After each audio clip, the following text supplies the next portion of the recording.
to get here. Likewise, we'll be seeing for the first time Medieval Armoured Combat Ireland. So this is their first ever tournament in HMB. Of course, they were confirmed as a national federation just this week. So this is a big event for them, and we were looking forward to that. Teams have already also travelled from Scotland, so people have covered a big distance here. As I said, yeah, we're looking at about 2 to 3 minutes. Conditions are not bad here. There's quite a breeze around, which is good for fighters because it's not going to overheat. It's not going to get too cold. You know, I don't want to say that the elements are going to hold off today because that would be tempting fate. But the conditions at the moment are pretty good. The grass is not too bad. It is short, so it shouldn't become too slippery. Although there are some places.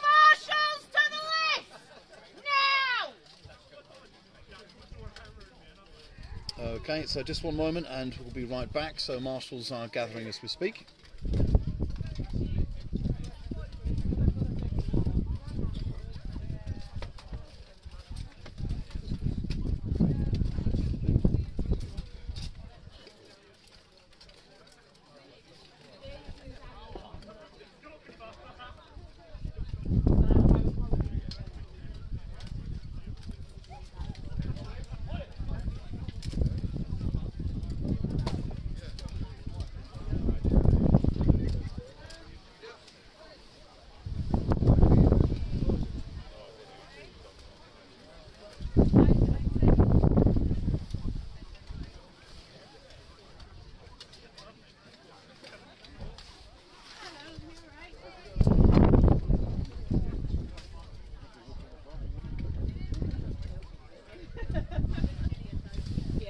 So we'll be looking forward to a full afternoon of action starting about now, so midday, and we'll be finishing after 5:30. It should be expected. There are 2 groups, Group A and Group B, and then there will be the 12s.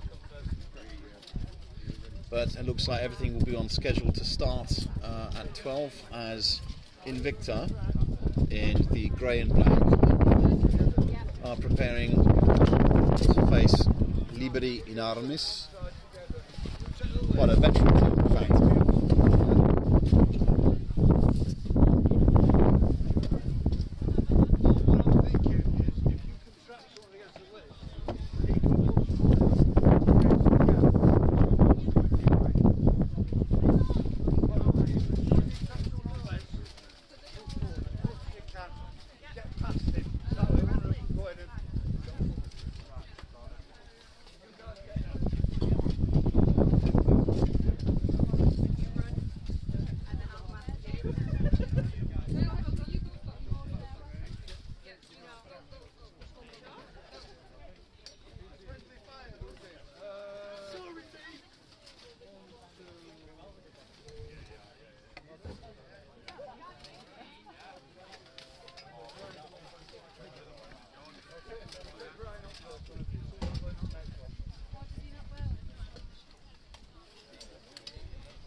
So we get underway with the Liberi and Armis against Invicta, two UK teams. And they know each other fairly well, so this is the first fight of the afternoon. Teams that have fought against each other in the past, fought with each other in the past.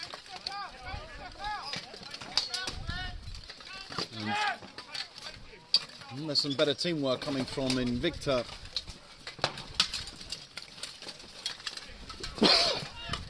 And they, of course, featured in the tournament in September in the north of England. So there's already a takedown from Invicta there. You do have quite a speed advantage, and they're fighting very aggressively. And the HMBIA there is hammering down. So I think the Liberi and Armis will have some difficulty coming back at this point, as Invicta seem well in control of it.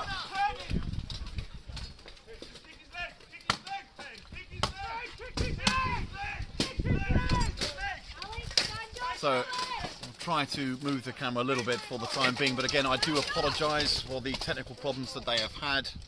And so the above ground cameras will not be available. And the first round has been called already. Invicta well in control of that. So a lot of experience coming through that and good aggression. I think Liberi and Armis, well, they've certainly got the speed of their training. They don't seem to be as compact and organised as Invicta.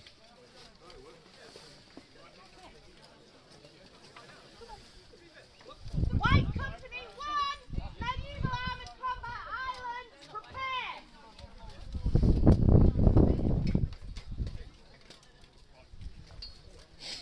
So we're going to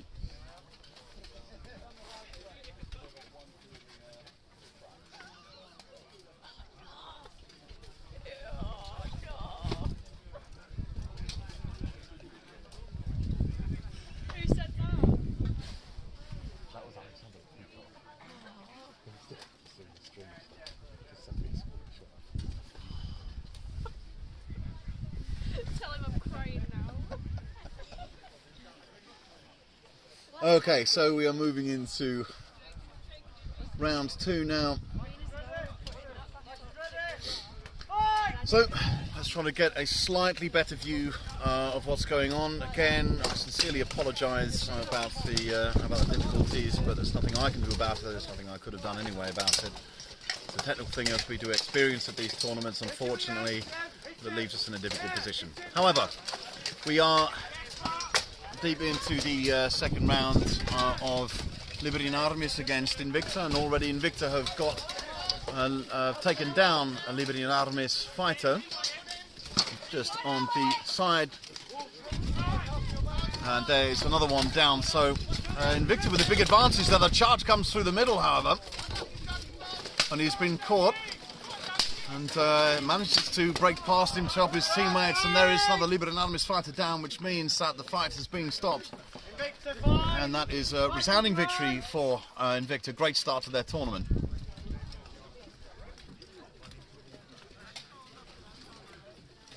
Well, Invicta overpowering Liberi and Armis. We've seen a lot of their size and, of course, their experience and speed. and general organisation. They were well on top of their game.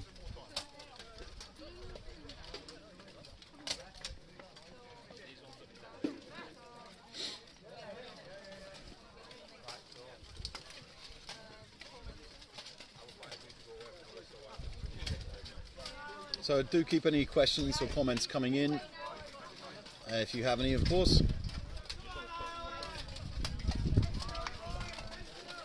Okay, so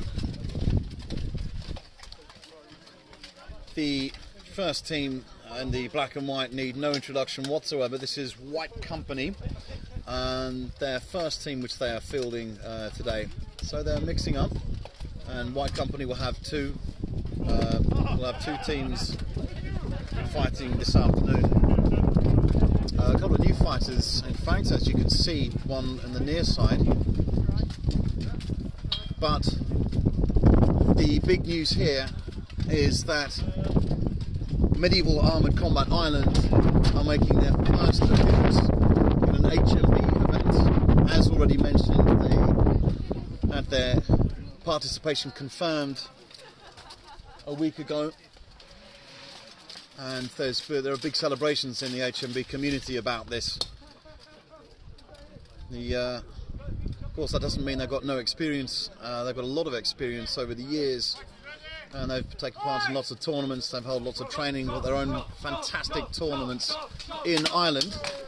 So here they are against some of the world's best. Calculated start from White Company as they take down two of the White Company fighters. However, David Dicek has gone down as well. So it's not as smooth as White Company would like, but they are starting to work clinically. So you see them exchanging the blows and swapping their fighters, excuse me.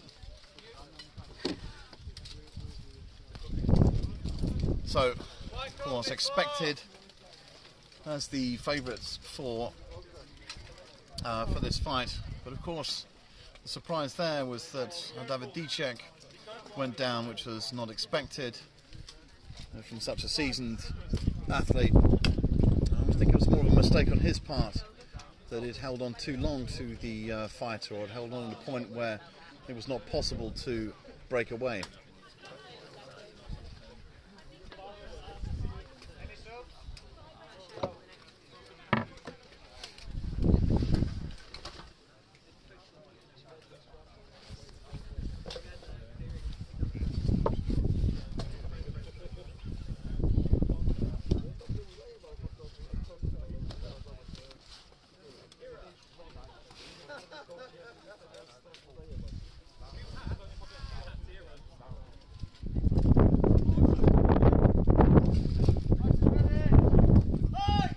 Okay, we now get underway with round two of the MACI against White Company. And White Company pushing the Irish right back into their territory, and already a takedown.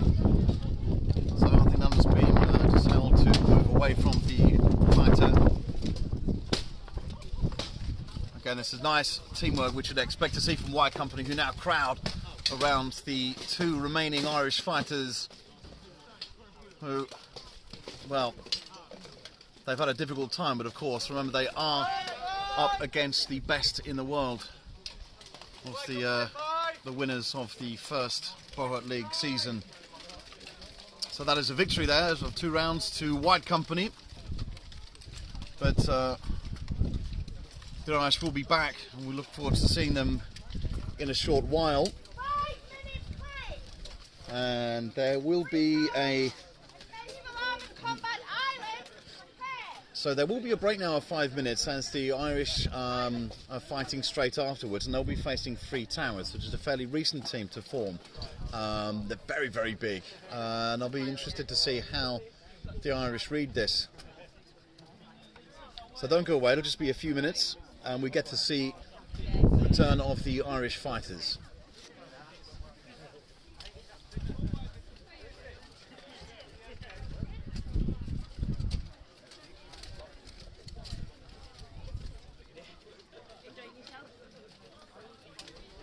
About 20 minutes before fight together.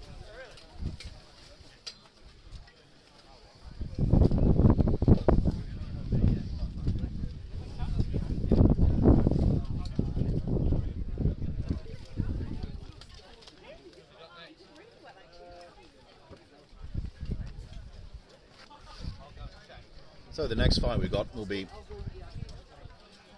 Three Towers versus MACI, the Irish. And after that, we'll see Invicta again, and they face White Company 1.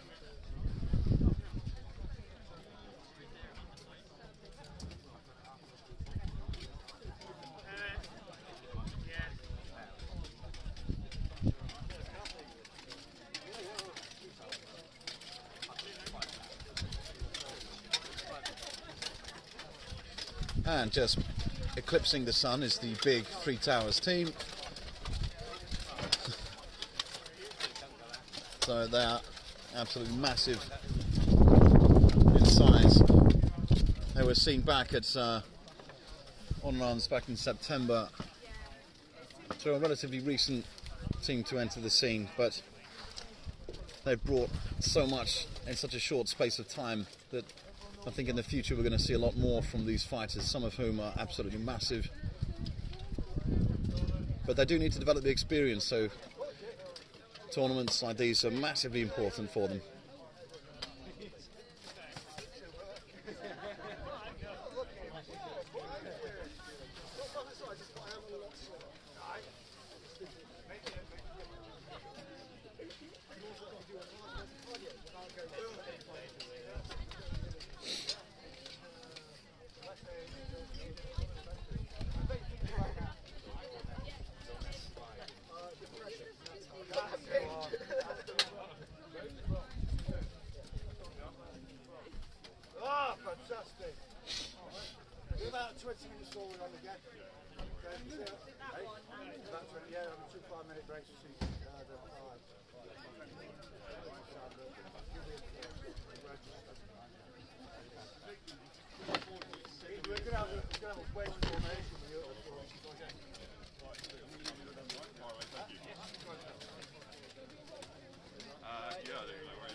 So we go to the first round of Three Towers versus the Irish team, who go for an early rush there, and they're going to need to go against these huge fighters. But there's two Irish fighters down already, and some great speed being shown by the Three Towers fighters, sending the Irish fighter crashing into the list there. Great aggression shown from these Three Towers fighters, who make short work of the Irish. That is outstanding fighting. Well, it shows us that there's a lot to be expected from these Three Towers fighters. Very clinical work there, and as you saw from their speed, they're not just big fighters, they're very, very fast as well.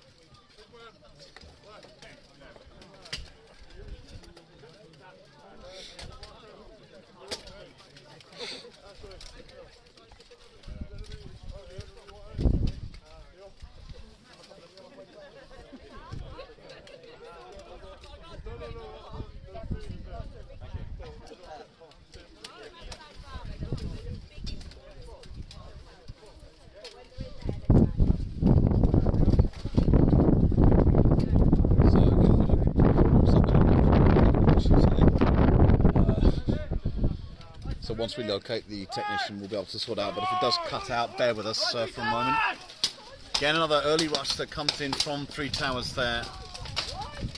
With the Irish coming back, although they're losing it and they lost a fighter already. 2 are down, in fact, already. This is great fighting from Three Towers. Very, very impressive and almost an unforced error, but they made short work and a very, very quick round there for Three Towers. Superb fighting from this big English team.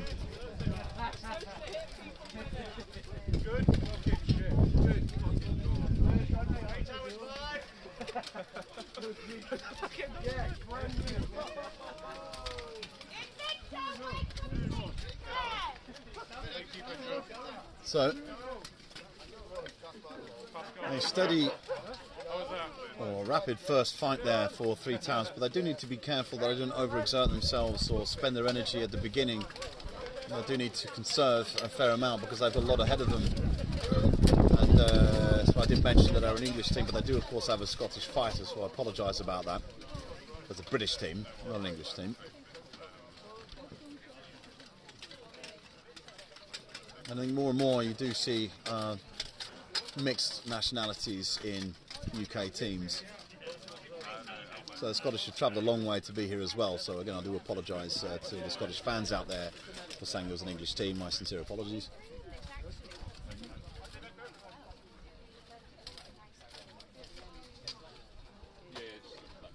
White Company 1 are back in the list now, and they face Invicta. So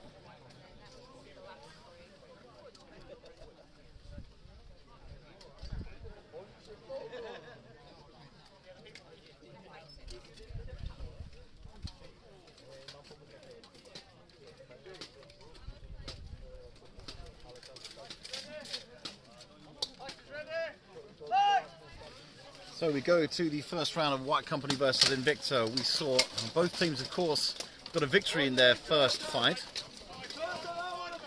And they get an early takedown, however, against the Invicta fighters who they know well. And even though they do have new fighters in this White Company 1, they certainly know what they're doing and they've had extensive training. But of course, it's the same can be said for Invicta. Again, a team with great experience. So, and you can see how the White Company fighters choose carefully where to strike. This is one of the newer fighters. But just on the left there, you can see some more seasoned fighters as well as the new ones have a little bit of work to do and not having an easy time against the Invicta fighters who get all that weight put down on them. And that comes for a breakaway and a first round victory for White Company.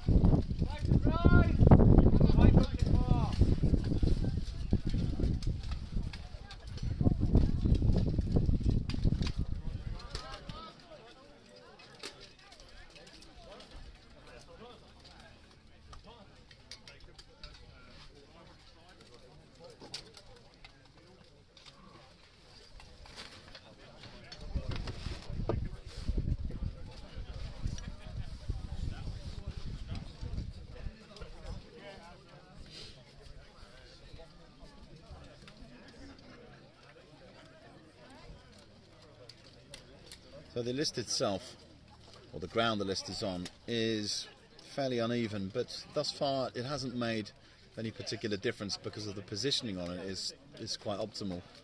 So even though the ground itself is uneven, it hasn't sort of come to any advantage, or at least people haven't clocked it. Perhaps in future rounds people might want to take advantage of that, especially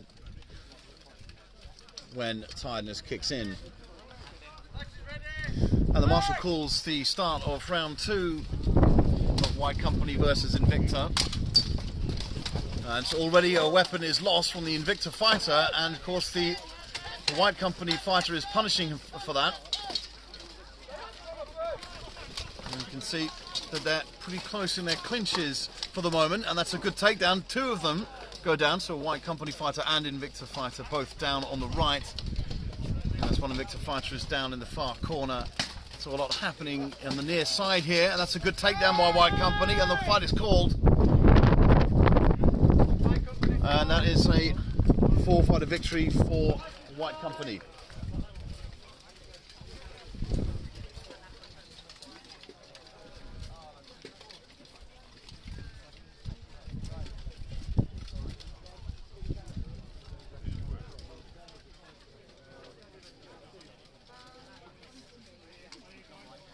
And keep your questions coming in.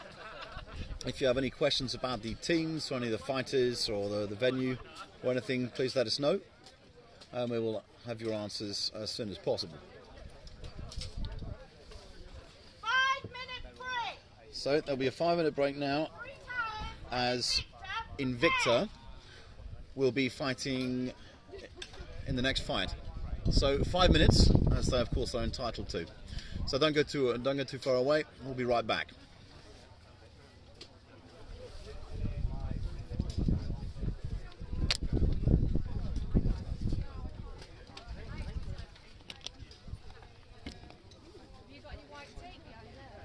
No. There's no power supply.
So the fighters are ready for this round of Three Towers against Invicta, two big teams.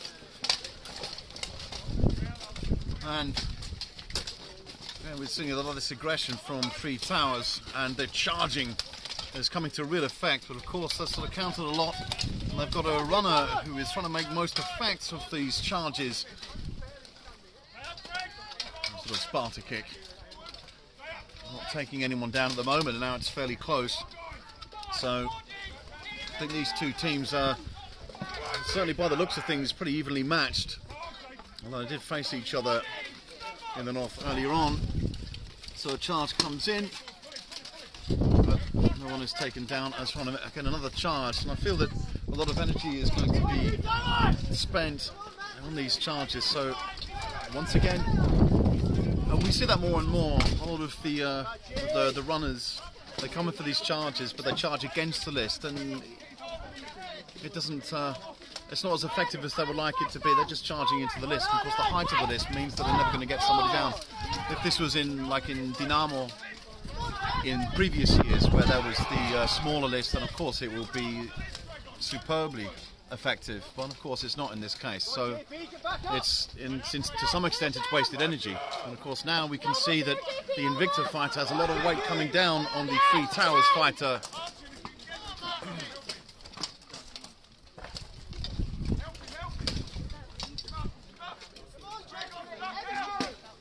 So, again, still pretty even as it goes, and this will be interesting news for the other teams who can see how they're wearing each other down, but very, very evenly matched.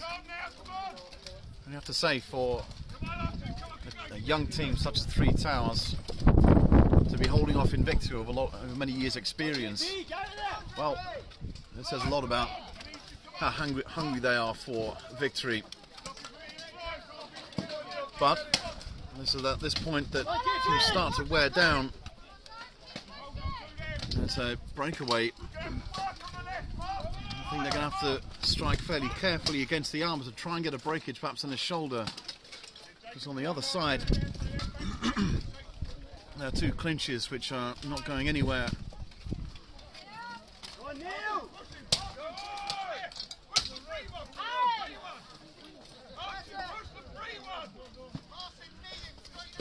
So they're getting a lot of instruction for people, but of course it's a lot easier said than done at this point. And there is an Invicta fighter who is down. So that's a great takedown there from the Three Towers, who now have a big advantage. So they move in to close down that loose Invicta fighter with 3 against 1. But they're being made to work for it. Choosing to change the side and comes in for the charge very, very nearly. And this is the danger of the high charges. It was all there, but of course it came to nothing. It's a great takedown there. He's made up for it, having very nearly fallen down himself. It is now 5 against 2, and these big Three Towers fighters saying the last Invicta fighter crashed into the ground. A great victory there. Very, very hard fought. And at these Three Towers fighters showing that they've got a lot to prove here.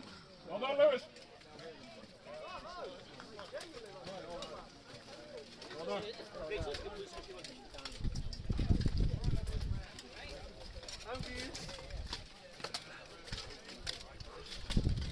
Oh my God.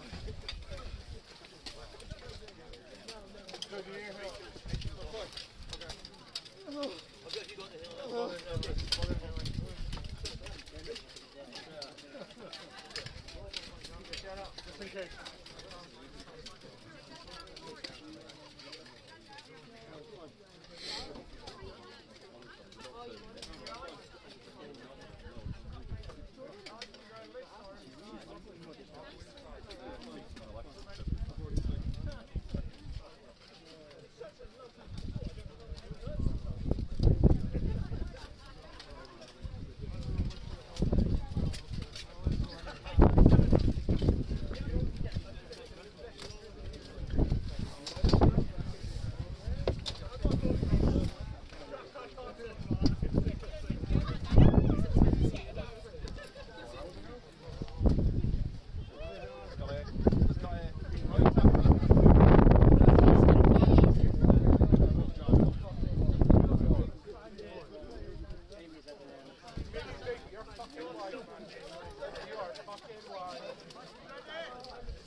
So we look again.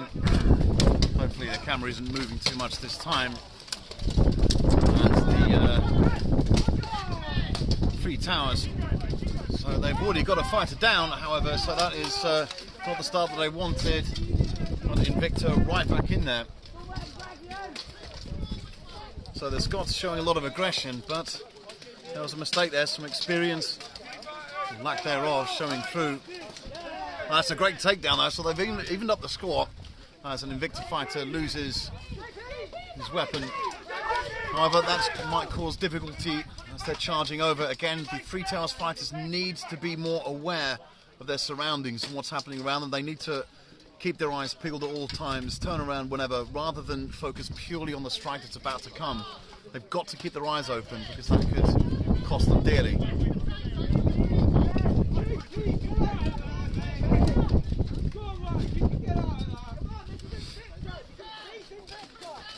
So there's a nice drag there, and this is good work from Invicta, who take down another fighter. So all the Invicta fighter very close to the back of the knee there, very, very close to the back of the knee, and I'm not too sure that they caught that. And I suspect that I'd like another look at that, but it might have caught the armour, in which case it's fine. However, you can see there's a lot of pressure being pulled down on the Invicta fighter there in response. That's a great takedown there, so Three Towers right back in it. So from that early disadvantage, and they're being instructed to carry on.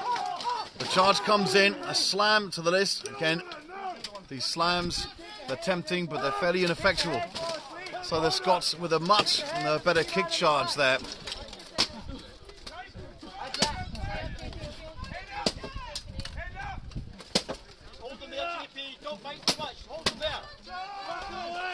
So,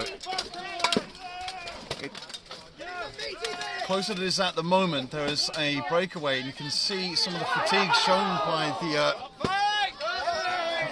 of course, although I think there was a fall by the Invicta fighter, that's a trip, which means the end of the fight and a victory for Three Towers there. Fantastic.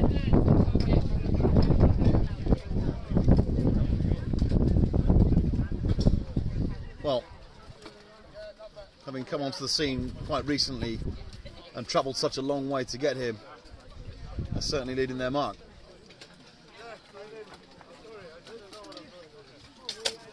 Just to clarify, it was a false stop. But it was discontinued and we carried on.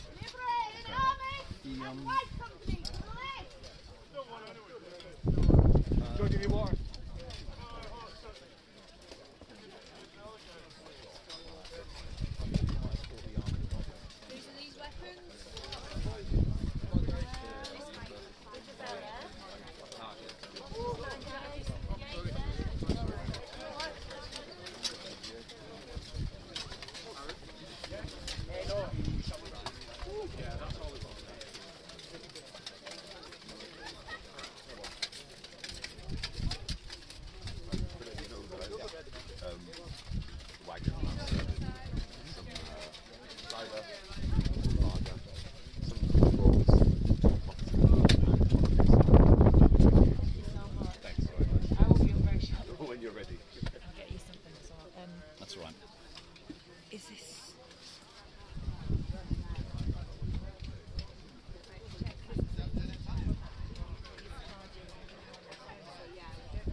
So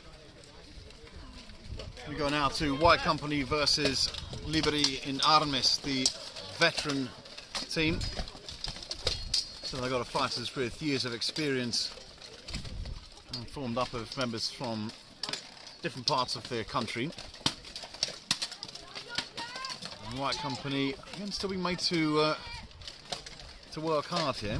As Liberi and Armis didn't fare so well in their first fight, and they do have a fighter down already.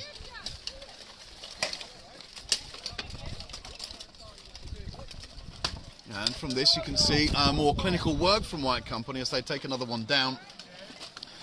And they span the area, and looks like the fight has been called already. So clean work from White Company, not exerting themselves.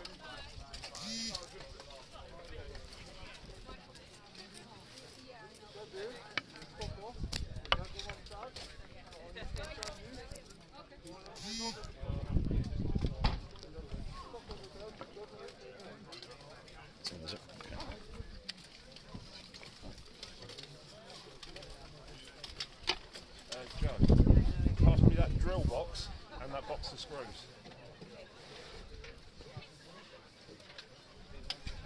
There's a box of screws just on the top here. Just in front of them. Up. On the top.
So we move into a sharp round where the White Company already have taken advantage.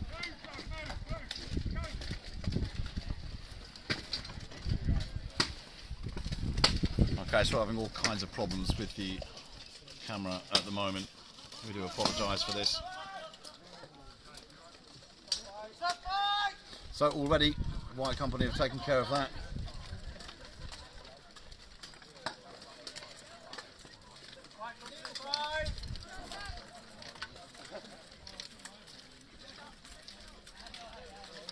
Okay, if you can bear with this one more, we'll try to sort out the issues with the camera. Again, the problems have started when the main camera is kicked out. So we'll try to sort this out. Please bear with us, we do apologise about it. So there'll be a 5-minute break now. If you can bear with us and come right back, we'll try and get this sorted.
Okay, bear with us one moment. We'll restart the stream in just a second.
Because it seems every time I move it,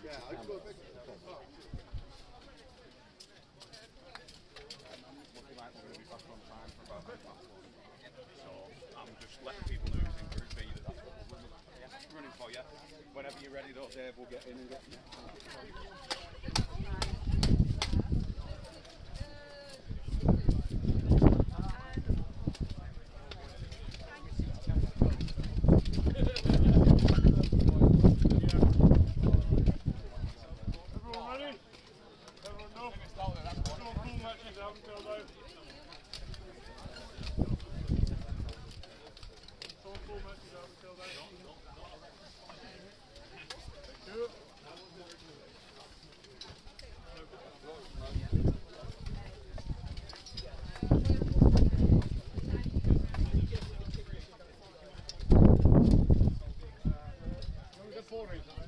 Yeah, Pascal, you're in. Same shit. Good effort. Find people up. Don't let them go.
So we are still trying to battle through these technical difficulties, and as I understand, the stream has been coming through vertically, which has made it horrible for everyone.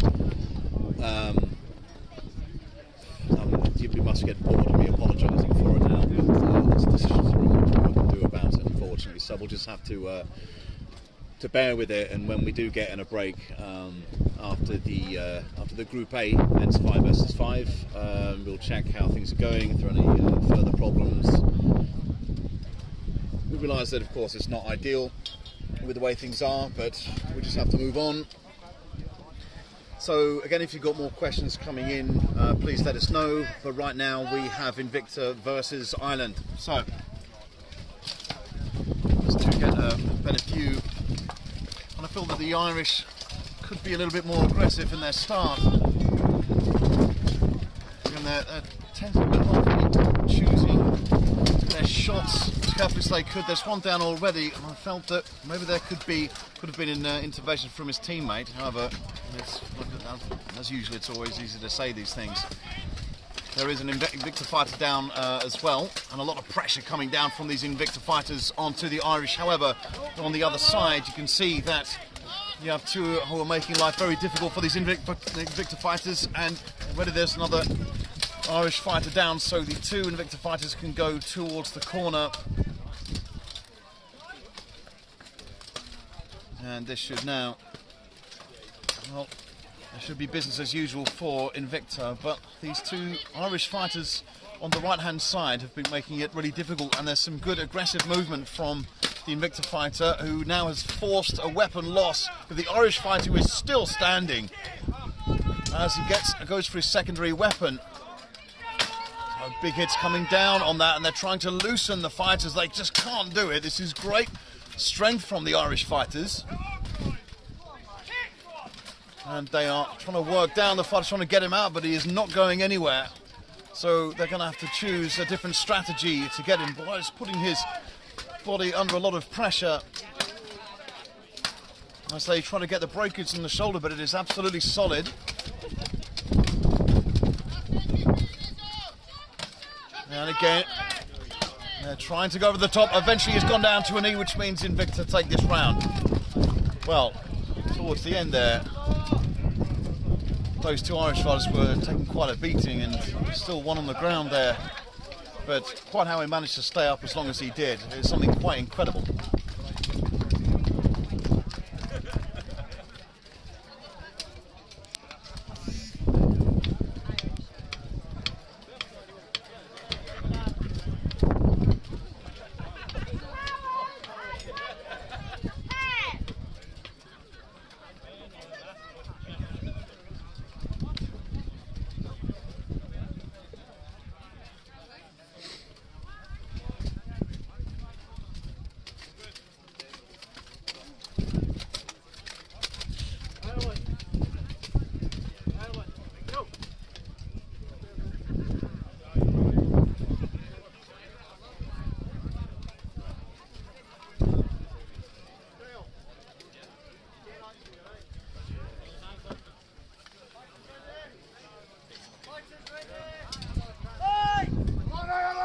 So another chance for the Irish to get back. I think a faster start on their part will help them. Basically, a good bit of teamwork to keep each other up on the left as they are slugging it out. The big Irish fighter on the right there, taking the two with him. There's a good run coming charging through, but it's not quite connected well enough with the Invicta fighter to get him down.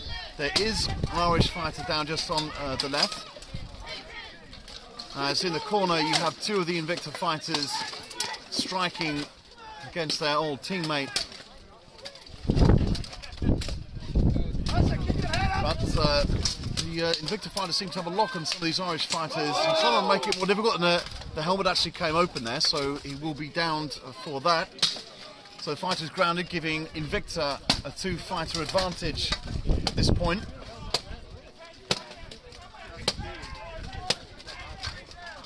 And a lot of pressure coming down. You can see that it didn't take too long to get that Irish fighter down. Just two remaining now, and the fight's been called. Well, a lot of experience showing through from Invicta. But I think Ireland have got a lot to show, and we'll see a lot more of them.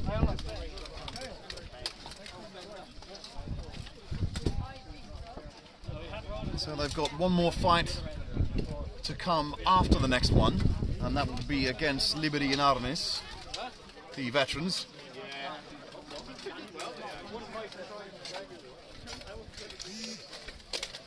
So coming up next, we get to see what will be an epic fight. The Three Towers versus White Company. Well, the Scots have come down to make a big impression. That's exactly what they've done, and now they face their toughest challenge yet against White Company. They have fought them before, but it was not with this lineup. And really, that aggressive start by Three Towers was pretty spectacular. I just hope they've got enough gas in the tank to see off White Company, but I think this should be a pretty spectacular fight. One thing will be up against the Three Towers is White Company's experience and how they gel and work as a team. Their vision and awareness of what's happening around them is phenomenal. But certainly in terms of size advantage, it's easily Three Towers who are the biggest men's 5 versus 5 team in the UK, certainly on average. But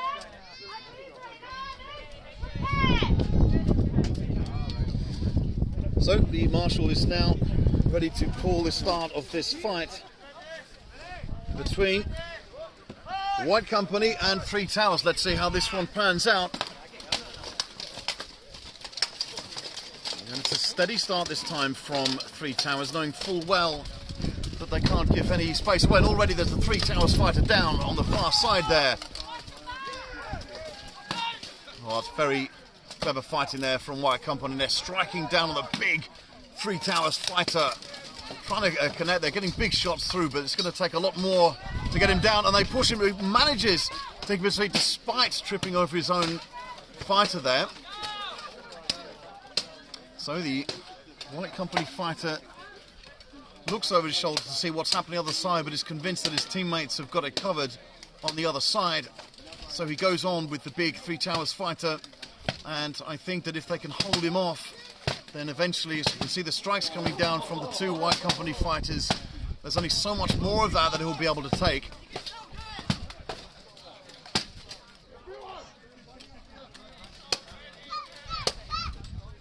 But again, I think this fighter is all but down now, and that's a call for the first round.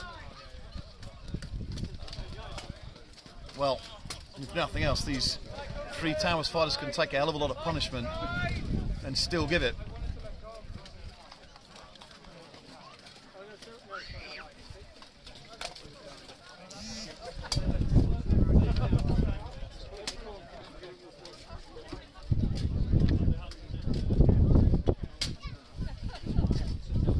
early takedown the White Company scored. I think that's going to... I think they're going to look for that sort of thing again, because they're not easy to take down, these Three Towers fighters, and if they can be more aware of their vision of what's happening around them, I think that they're going to put up or make life extremely difficult for White Company and get a few takedowns of their own. But we move into round 2 now.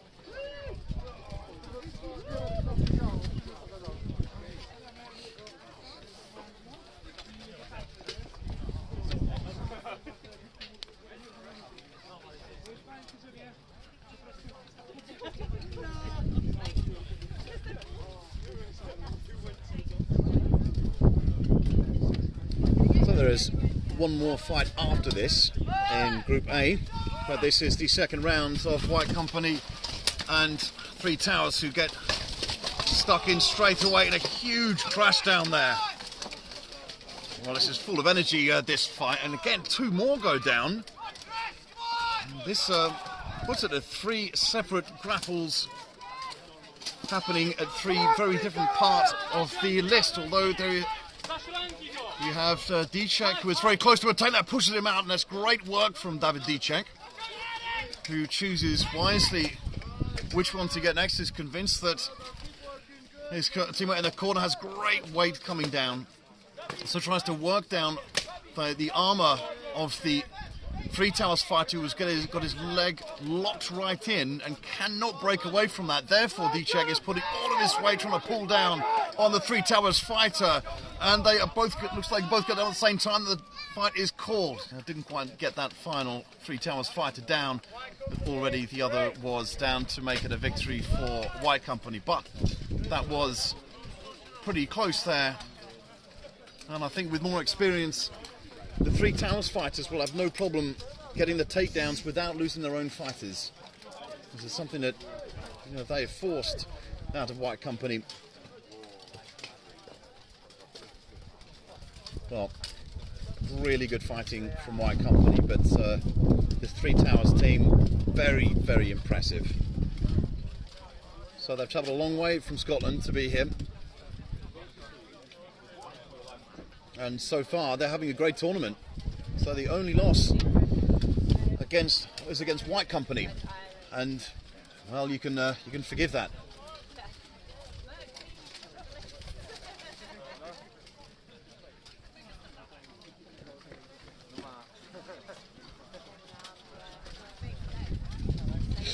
So we head towards the final fight of Group A. And so it'll be Ireland versus Liberi in Armis.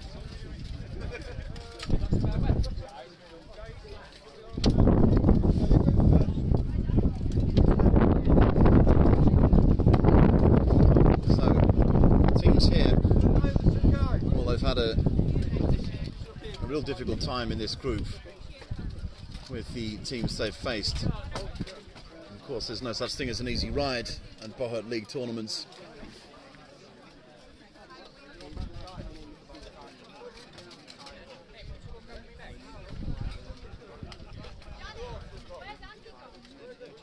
So Liberi and Armis, more of a veterans team. Fighters who have been active for a number of years now, fought in Battle of the Nations, and are still ever present in Buhurt League tournaments, as well as their own local training.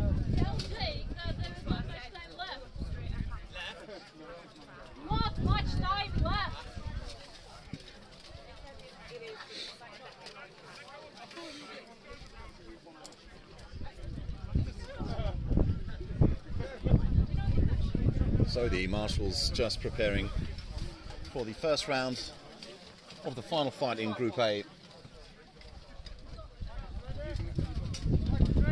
And just to try and get you a better view of this, we see a cautious approach from both teams at this point, but what we want to see is some of this aggression from the Irish fighters. And they are already being locked in. The the Irish fighters need to engage more, and he does so, and stops the fight, and a great takedown there in the corner for the Irish. So he's now able to work. He's quite careful in grappling the fighter, reducing his arm movement, so he couldn't hold on to the list, and now we have the Irish who have an advantage.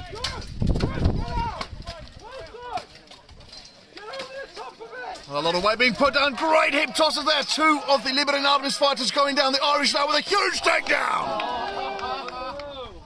Oh, great strike there. Of course, the Liberi and Armis fighter should have been more aware of that, hadn't seen what had happened to his teammates, and was loose in the middle there and got taken out from above. Oh, the Irish should be happy about that, but they do have a fighter still down on the ground. Yeah, that last Liberi and Armis fighter was just taken out of the sky.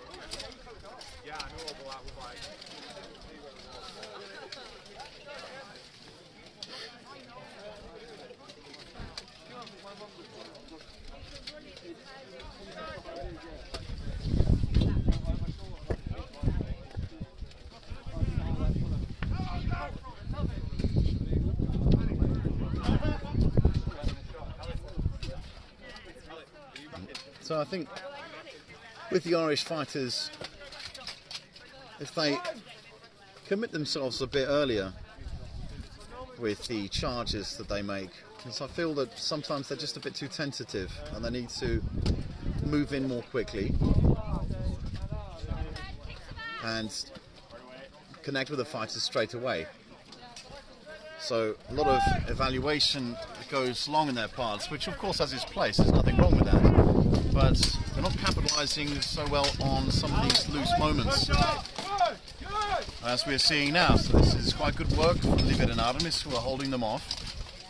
And it's good evasive work, very smart fighting from the Liberi and Armis fighter just here on the left, who tries to get on top of them, is now airborne. It's a great crash down there.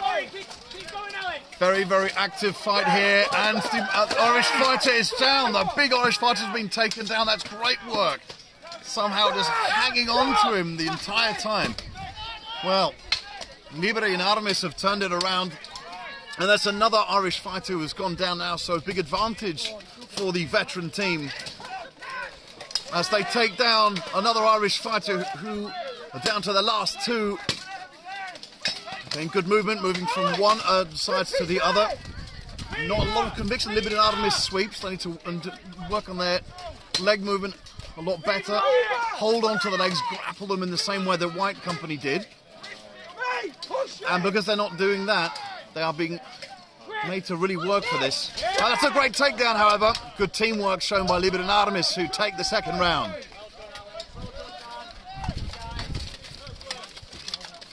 And once again, we go to a third round.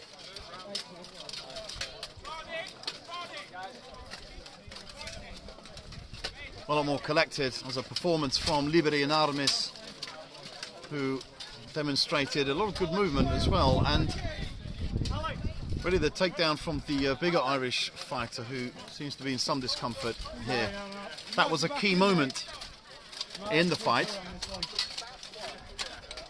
And because he was the Liberi and Armis fighter was hanging on to him in the air, and his legs dangling all over the show.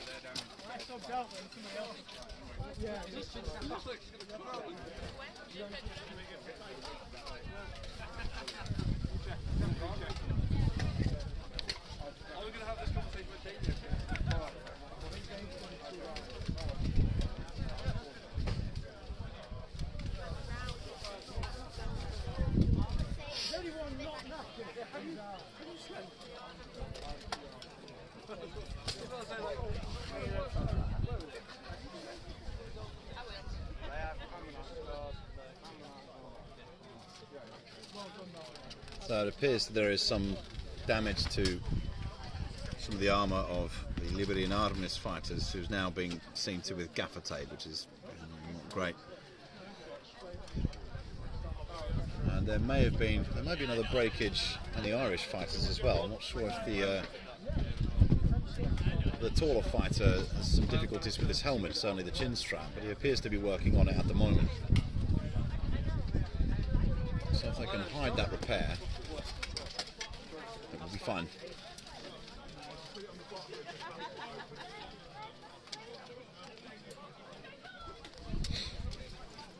So a few of these fights so far, both in the men's and women's categories, have gone to 3 rounds.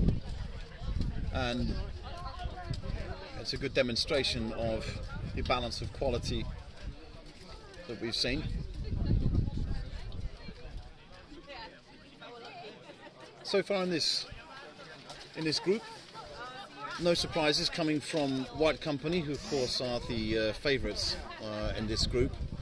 But for me, the big impact has come from Three Towers. And I think they're going to have a fairly rapid rise to success. And you're looking at a team who could well be in for a place at Battle of the Nations.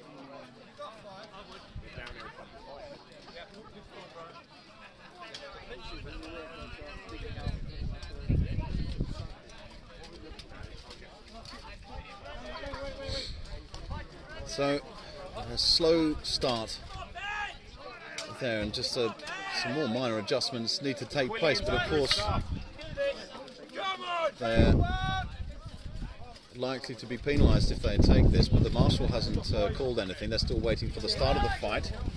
So therefore we go for the beginning of the 3rd and final round.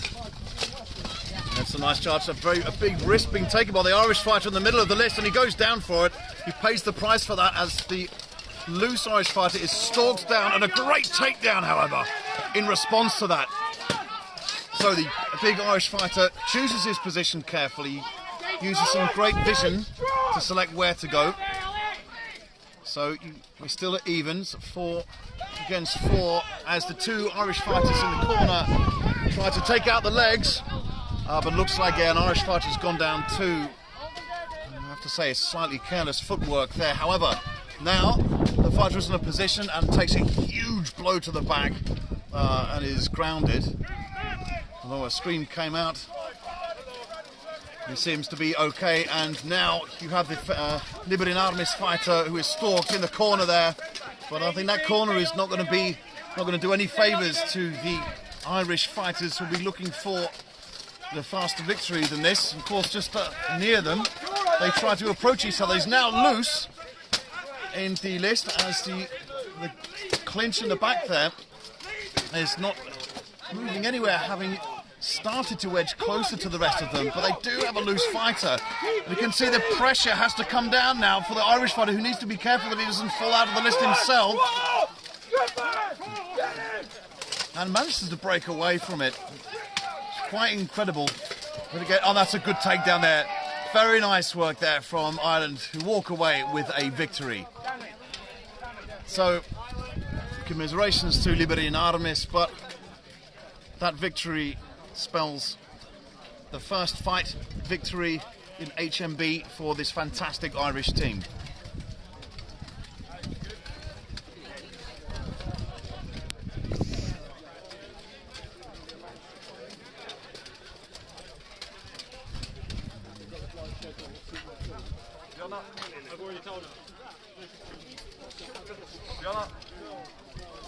So, we've seen a lot of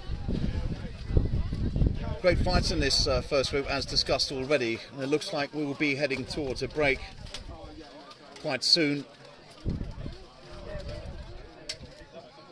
And a question has come from MACI to ask how many teams there are in the UK. All active teams in HMB. Certainly in this tournament, we're looking at, well, of course, the White Company, we've got 2 teams in 1 club. So I think it's about, which is 10 to 12 at the moment, but I'll get a confirmation on that number. But most of the teams we have here today. But as I said, I'll get a confirmation when Group B, because there are some emerging teams. So how many are registered is unclear, but I will find that out for you.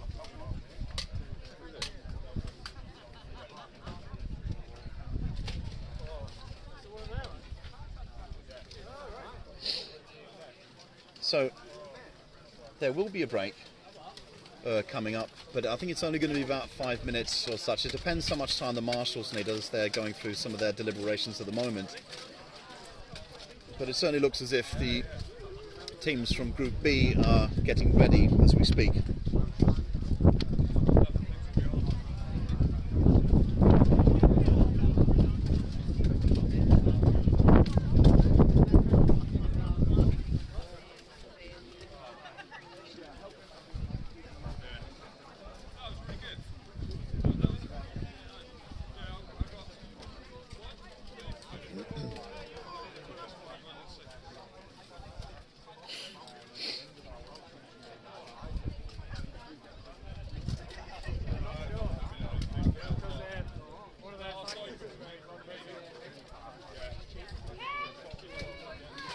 Okay, so there will be a 10-minute break.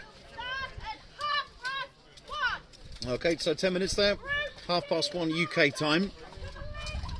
So make adjustments as to your geographical location, and we'll see you in 10 minutes for Group B, where we have ISCA, White Company 2, Armoured Combat Gloucester, Primus. So another 4 teams to fight. So don't go away.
I'm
Going, I'll reclaim my glasses from where I dumped them earlier. No worries.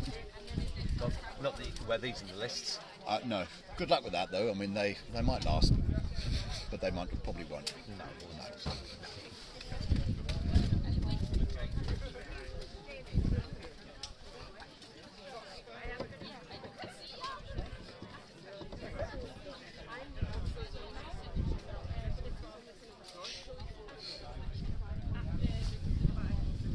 Okay, so as you've gathered, we are about to get underway with Group B. The first fight will be ISCA against White Company 2, followed by Armoured Combat Gloucester, or ACG, as they'll henceforth be known, against Primus.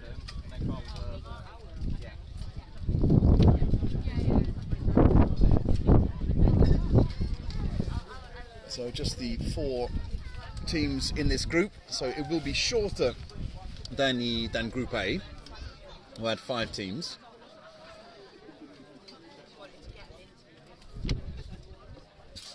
But White Company have divided their fighters, as we saw a newcomer who fought in White Company 1.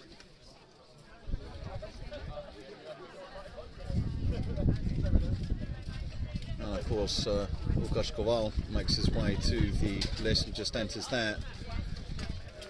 Who of course we all know well, and he is followed by Pavel Korczak, who is using a pole arm this time. And again, in terms of individual categories, in the past he did a lot of pole arm dueling and is well decorated for it.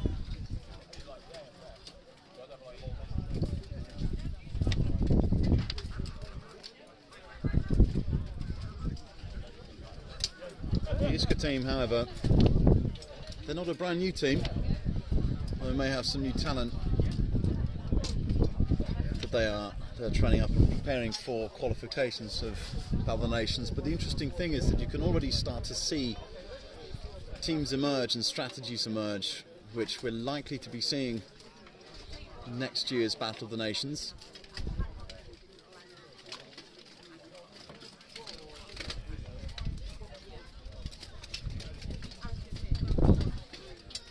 So the marshals are ready to get started as all the armour has been checked now. And the start of the fight will be called. And we get underway.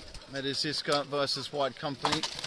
And that loose fighter of Łukasz Kowal, who was actually cornered in and already there's a takedown for White Company. And the sluggish swings of the halberd not coming to avail yet, but getting a clinch with these fighters, and it'll start to become very difficult. So you've got two polearm fighters in the corner here, and that is two ISCA fighters in the, down in the corner, however. So there's going to be a difficult point at this for ISCA, and some big strikes coming into the fighter at the far end of the list. So there's a charge that comes in and a strike straight away, and that's exactly how to do it. So, White Company with the ABC of strike charges.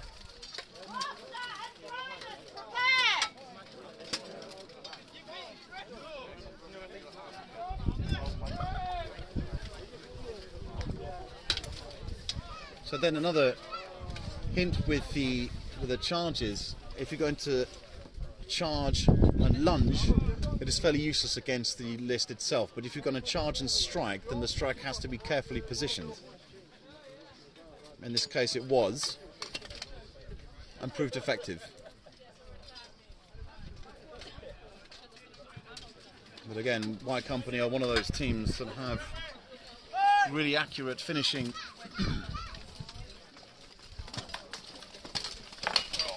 So there's a start there on a lunge, but the ISCA fighter manages to stay up again as Korczak goes hammering into the ISCA fighter, because they give it as good as they got, although do have one fighter down at the moment.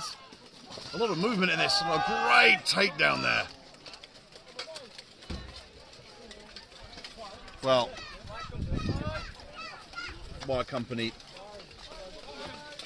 asserting their domination in the sport in the UK with some very impressive fighting as they take the first fight. Now we move to no strangers.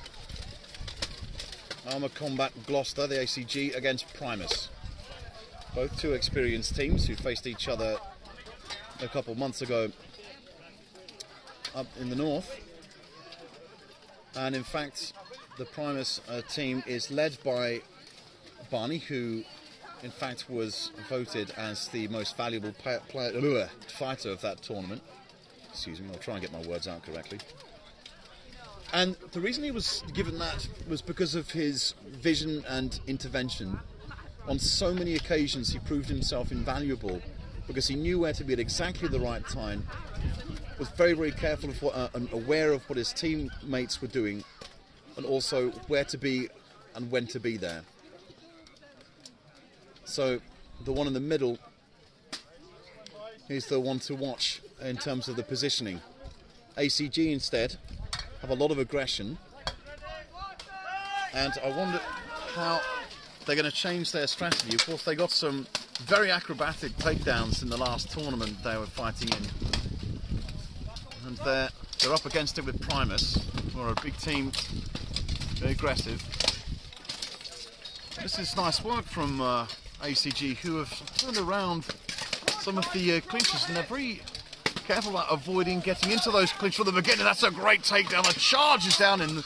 The second ACG fighter manages to overstep the grounded fighter, who again was he lost his vision there. Should have turned around and been aware of that kind of thing. And both fighters in the side have gone down there, including Barney. So did he lunge too far into it, and of course couldn't keep his balance, and the list was out of reach for him, which means it's all happening down in the corner with Primus who have a slight advantage, and now they have a much bigger advantage. So it is 4 against 2,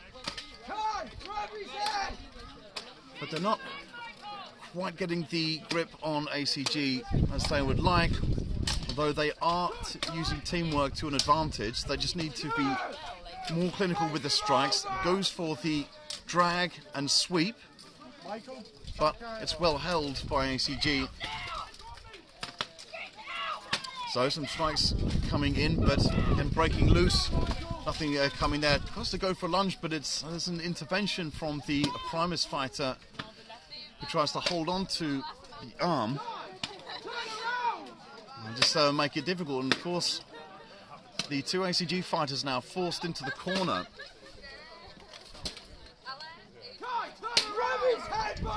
And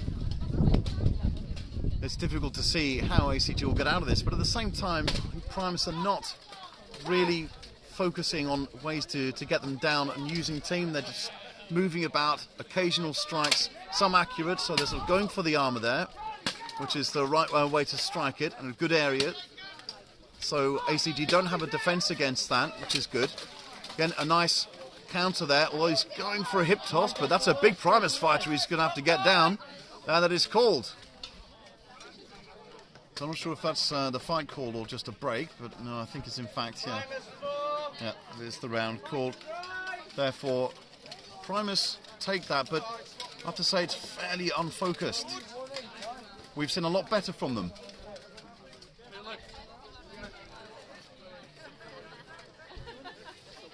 Well, there's a lot of good aggression from Primus, and they certainly got the strength. And they've got the technique, but there are holes in their strategy. And I think they really, having lost their captain fairly early on in that round, it kind of made a difference. And I think that they need to follow the captain's strategy and way of addressing the fight itself. ACG, on the other hand, they do have the aggression. They do have a lot of strength. One or two careless mistakes whereby they left themselves open. You saw, again, quite early on in that round, one of the fighters who was simply charged and shoved and hit the ground. I just need to be more aware of surroundings. But again, these things can happen when the fight starts. It's still very early days yet in the tournament. So there's plenty, and it's just the first round. So even within this fight itself, there's plenty of time to come back from it.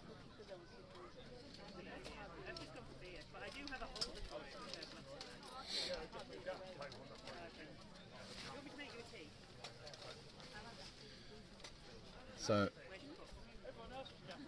a simple check in the armour. Of course, if the armour repairs do take too long, then the marshals are allowed to call a 1 minute time limit on them. But of course, not the case in this instance. So we will get underway with round 2, and it's an early charge which stopped short from ACG. I feel that if they'd followed that through, it could have been quite some level of a success. The very athletic ACG fighter on the left is wrapped up in a clinch, whereas you have the captain of the team who is balancing and defending his two teammates. So it keeps the two ACG fighters at bay while the two clinches are going on the other side. So there's much more strategy to what Primus are doing at this point. However, they are not getting the aggression across. They're defending well, but the attacking needs to burst out, and they're going to need to move quite rapidly in order to turn this around, because as you can see, they are being forced back into their own area. Of course, that doesn't make a difference in terms of disadvantage, but it means that they are purely defending, and if they're stuck in the corner, it's going to be difficult for both teams at that point. Primus to attack from that position, and ACG to take them down from that position. And still, no fighter has been taken down, which means that it's going to start getting very tiring very soon. And you have a lot of weight. As you can see, the clinch has locked together, so there's a lot of weight coming down on the fighters and very little space to strike. And even with leg sweeps, it'll be difficult. However, on the other side, on the left, you can see that they're very, very close to a takedown there, but they have managed to break away. Good athleticism shown by all people involved in the skirmishes on the left, whereas towards the right instead, still no room for movement, although you have two which have broken away. Again, two experienced fighters at the back there, but they're very, very close to each other, and they're going to have to start striking soon, although they are going to get tired. So there's an attempted breakaway there, and the ACG fighter does have a good connection with the helmet of the Primus fighter, who's in a very difficult position physically. And things break out a bit into the middle. Well, this is going to turn into the gargantuan round. I think this one, if it carries on like this, it'll go to the limit. So the fighters now to pause and assess where to go next, but that's a great charge, and we have the first takedown of this round. Once again, great vision from the captain, Barney, who gets that takedown, and that is why he was the most valuable fighter in the last tournament he was involved with. This breaks up now, and a sudden burst of energy from ACG comes out. But with one fighter locked in the corner, it leaves the captain free. Leaves the fighter free to move. So Primus do have an advantage. And I think in the corners, there's not a lot can do, and you can see the loose ACG fighter should spend his energy, again, taking out either that Primus fighter who's trying to defend, or looking for a different clinch to get involved in, because in the corner, it's just going to be hard work. An attempt at a hip toss there on the left. Okay, good movement there from both teams. And the defensive intervention from Primus there. Help down. So there's a Primus fighter down now. That's good work in the corner. Very even fight this. Well, as it is, it's too close to call, but I have to say, with these two ACG fighters on the left here, they look to get a takedown if they can work down the legs of the fighter. And I think we're going to need some vision from the other side in order to help him, because he's not going to get out of that very easily. And there is some movement, however, weapons have been stuck there. This is a great charge that comes down, locks onto the back of the helmet there. And he is held, therefore incapacitated, though the charge was worthy and certainly the right thing to do in those situations. Thrusting forward would have made no difference, so there was an underthrust and a pull back of the helmet, which would put them on at a bad angle. So I think this is going to come to time. There are 30 seconds remaining, it seems. Well, what a close fight. That's the incredible strength shown by both teams, so they're very close to a takedown there. Just here, what can they do to get this Primus fighter down? Breaks away from it, tries his luck against the captain on the other side, and time has been called. Wow. Talk about evenly matched. The aggression throughout was just wonderful.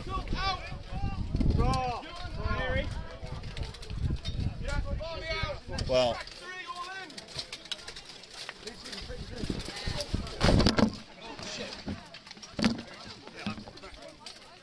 you know, we've just been attacked by a falling tent.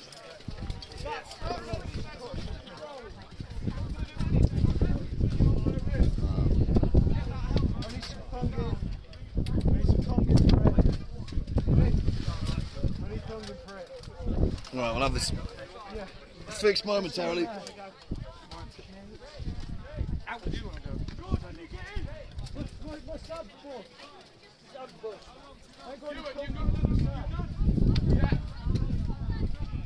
That's okay for now.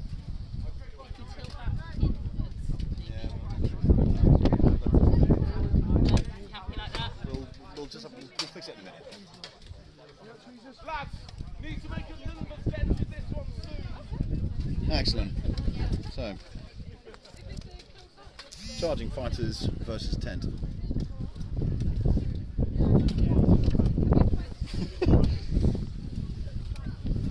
So there is a small repair job happening for one of the Primus fighters who's got a damaged sabaton. So in fact I think the entire sabaton has to be replaced. And of course he's going to have difficulty with any other rounds if that's not repaired. So we go in now to the next round. That one going to the wire, and of course, as you saw, there were 4 fighters still standing in each team. Again, good movement. A charge comes in, and more and more people have got to see that just because they're loose to charge somebody doesn't mean they should. There are better ways to do this. They should come in with kicks to the legs, storm in with that, will go for a very precise strike. And there we have an example of running in with a precise strike. It was hard to see from that point, but that is what works. So a nice charge coming in, but nothing coming from that.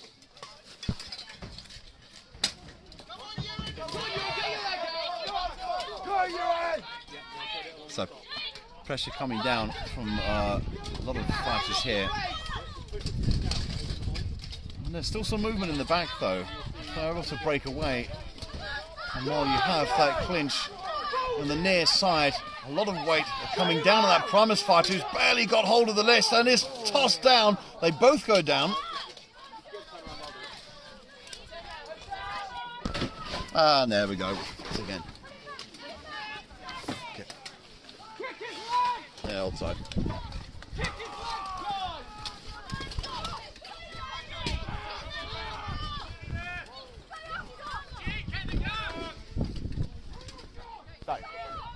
You kicked it over. Can you bring it out, please?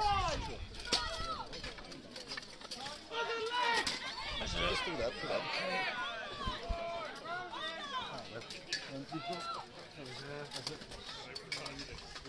Pull it out and put it back in again. Somewhere underneath. I'm not going to go too far there. We'll have to get it to move because we're not. So you carry on, I'll sort this out. Okay, and another small repair job on the tent there. I apologise about that.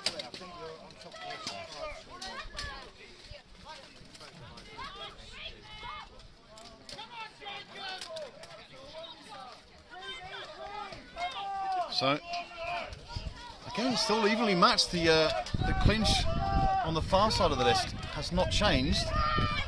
And they actually can be told to move, but it appears the fight has been stopped. So the clinch, of course, could have been broken up. And that brings the victory for ACG there.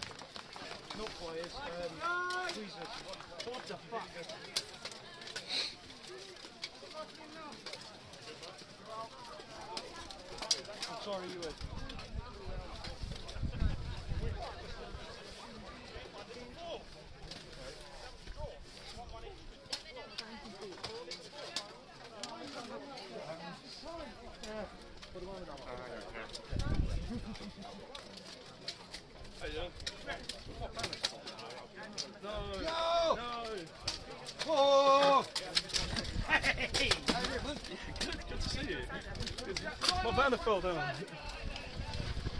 Pick me up like a child. I know. Okay, got to make sure the outside's in place. Everything go. Not too bad, not too bad. Could you... Sorry, ladies and gentlemen. Could you actually pull the peg out again and just sort of bring it closer to this side so it doesn't happen again? That's it. Just sort of bring it closer to here and then shove it in again. Medieval Camp Construction 101. Now, hopefully we won't have another tent collapse to interrupt your viewing. So I'm sorry about that. Lots to apologise about today, but the fights themselves are good at least.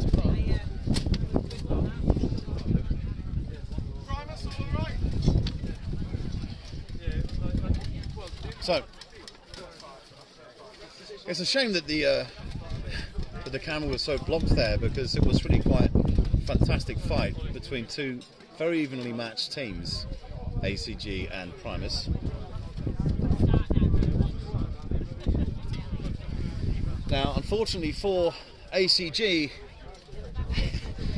they're fighting again straight away, so of course ISCA will have no problem with that.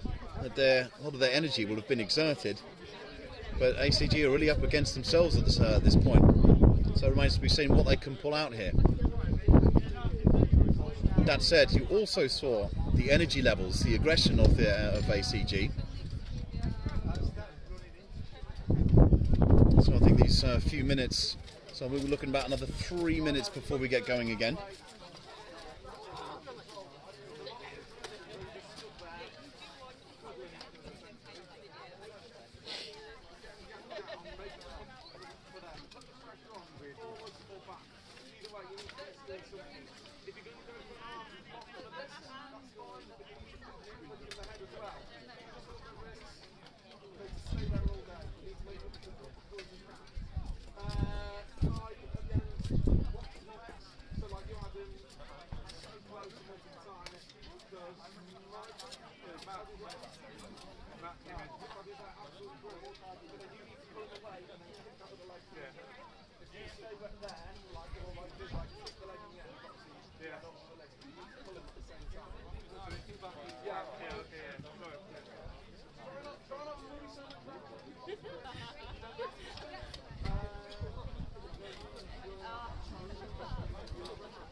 Okay, this happened.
You join us once again for the start of Armoured Combat Gloucester against ISCA, and ACG with a slower start now, but of course they had that long fight against Primus. Still giving it, and already an ISCA fighter is down, as is an ACG fighter in fact.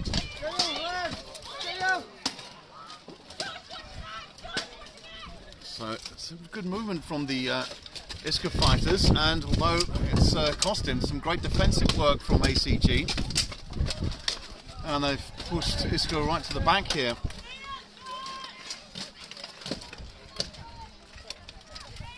So there's a lot of weight being put down on the ACG fighter on the left, however. So ISCA needs to pull down and attack more of the legs, not just go for one sweep, because it's never going to be effective. So again, another learning point is that once they find this open spot, they need to work more on it, and I think that kind of thing comes with experience and training. So we'll have plenty to talk about afterwards. Whereas on the other side, the clinch between those two big fighters is immobile at the moment. And more happening down on the left.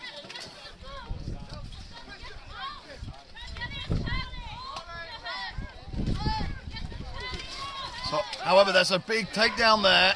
That's good work from the ISCA fighter, who needs to get across over the other side. As you can see now, again, there's that loose kick. Great strikes to the fighter there.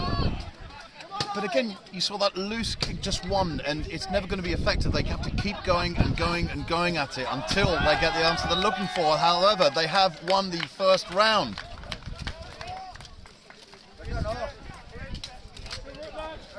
So good work from ISCA, who have, of course, the strength advantage, because, of course, no discredit at all to ACG.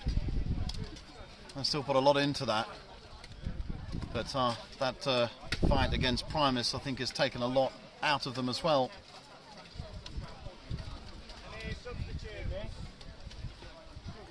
So the marshal checking the substitutions, and there is just one for ISCA.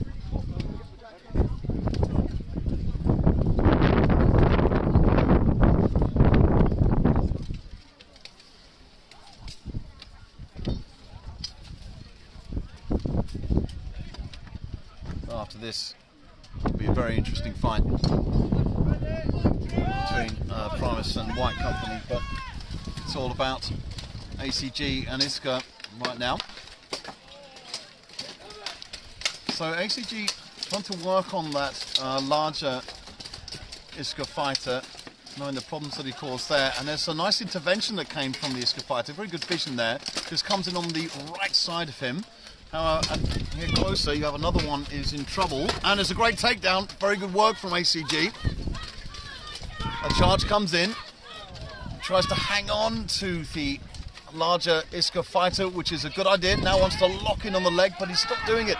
He does it now, and we could see a takedown, and there it is. The ACG fighter, I think, he had his own, therefore does still have his balance. ACG with an advantage now. The charge comes in, looks to lock on to the ISCA fighter, and it's a great leg sweep there. Oh, very good work for ACG. That's the Armoured Combat Gloucester team we know.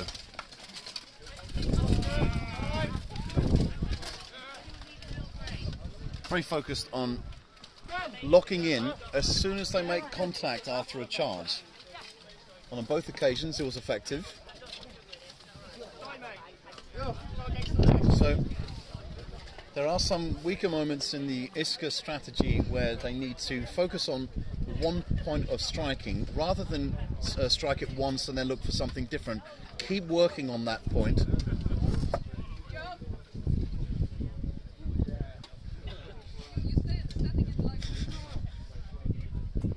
And a blacksmith standing in the way of the camera there.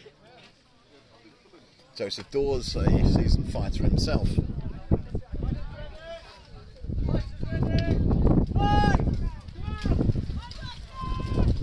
Now it is very close here.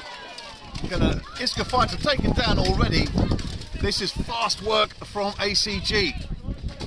The aggression shown now is starting to pay off. Oh, and this is good movement, good teamwork there, and goes straight for the leg sweep. Taken down. Very swift, nice vision from the ISCA fighter who saw the approaching ACG fight. Another ISCA fighter is taken down. The charge comes in. He doesn't hook on that time. I think his head was just too far down. We tried to go for it, but it was not possible. In the corner, however, these strikes are trying to work down that bigger ISCA fighter who does have the advantage of being in the corner, so trying to force him down is going to be difficult. But it seems that Maybe his armour starting to come loose, so working on the shots to the knee armour might be a working strategy for him, but there's some good defence. Even though he's not able to strike himself, he does have the size advantage. And that is it. It's a good takedown from ACG, who come on over the victory there.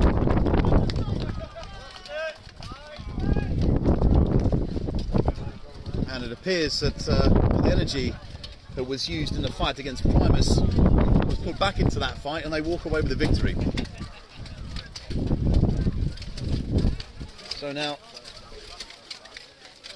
ISCA will have a chance to get their energy back, as do ACG, who feature in the final fight of the day. And now, two teams who know each other well. We have White Company, of course, and Primus. So, two teams who have featured in Battle of the Nations representing the UK. We have a lot of... So, as mentioned before, these are the strong teams that we might see. Certainly White Company likely to be seen in Battle of the Nations. Never say never, but they still have the experience and advantage, although they're fielding some of their newer fighters and less experienced fighters. And I think, I may be wrong, I think this is the first time that they fielded two teams. One of them is not on the Buhurt League roster. It's more to give certain fighters experience. But the other one is because, of course, they want to get the points.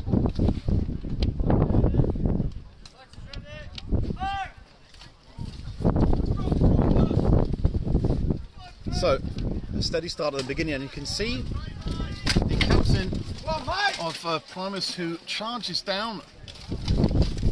There's a loose fighter coming from the side there, but that is great footwork from Pavel Korczak, who manages to cut and straighten and avoid the attack. This is close. So you have one takedown there, very good movement, and that goes to the side. So Primus, again, one fighter on the other side is being held. The White Company fighters will be looking to move the fighters away from the corner, prizing away from the list, although they are experts at that. So, There you go. Go on, mate! well, that's a big takedown there. So Pavel Korczak prizing the fighter away, and that goes straight into the back of the fighter. These are the hammer shots of White Company, again focusing on that one place and striking repeatedly, and that is how you get the fighters down. On the other side, incoming halberd, and that is Primus fighter down, which will signal the end of the fight. Well, White Company are favourites for this fight, but Primus have understood well how their tactics work. And on a couple of occasions they were quite lucky not to, White Company were quite lucky not to get a takedown, but it was great footwork from Pavel Korczak. It was a great risk from the charging Primus fighter, but of course when you have a fighter of that experience, he's not going to go down so easily.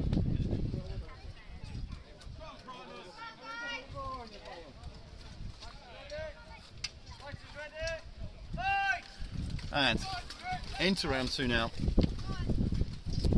Again, a steadier fight. White Company not having their usual two on the side, one in the middle strategy, keeping two loose fighters. And I think the advanced runner fighter with the slightly held back fighter with the pole arm, and there's a nice strike there coming in, very, very accurate, but that's Lukasz Kowal for you. And there's a good takedown on the right. The aggression comes through and again goes for that place. It's well blocked by the Primus fighter, but just here you can see as they attempt the clinch, they are moving away from the list, and he's holding in the pole arm of Pavel Korczak, which is going to make it difficult. But as you can see, he's prizing away the shield there, which will expose the fighter's arm. they've got a good lock on each other, both very technical in where they are pushing, where they are holding. So now that it's just the list which is holding the pole arm of Pavel Korczak, Ollie is trying to push away the helmet, shield and helmet. Working these 2 points will put the opponent at a twist, making it difficult. Now he has the support of his fighters who are opening for one particular position. So again, repeating the strikes to wear down the arm. And a slight change of strategy there, and it goes straight for the knee, which is a weak point that they've seen to capitalise on that. Behind them, however, a Primus fighter is taken down, which means it is brought to the end of the fight. Well, it's all about technique, and you can see close up which of the techniques are most effective. So White Company there, looking at the technique, more specifically Pavel Korczak, of which points of the armour and weaponry to pull away. And it's true that the Primus fighter also did have hold or a grip or a lock on the pole arm, incapacitating the attack of Pavel Korczak in White Company. So we'll have a 5-minute break now.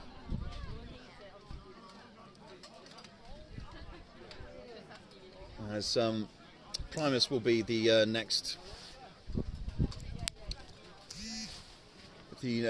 fighters in, and they'll be against ISCA, who we saw earlier.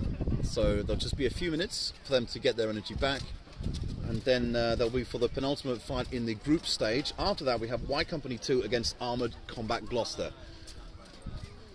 So don't get too fight.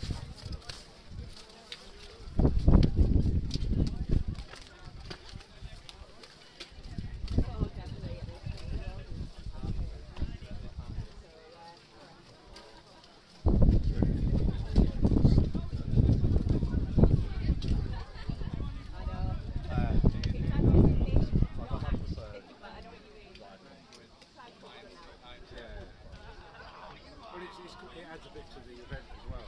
Yeah.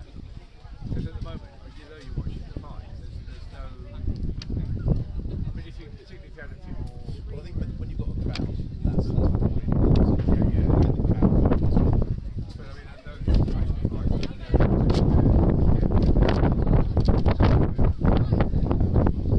Exactly, yeah.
You've got it, you're back to it. That's cool.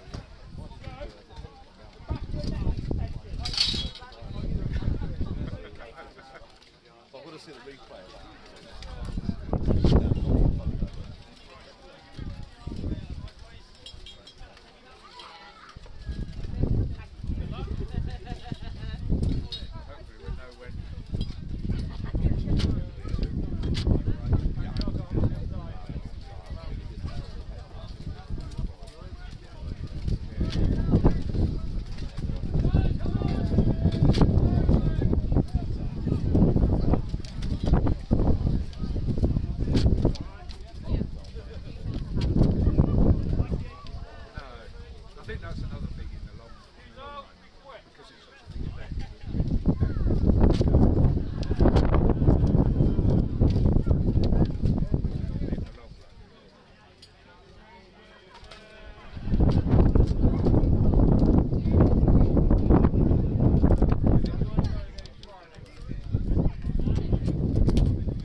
to join us again for Primus versus ISCA.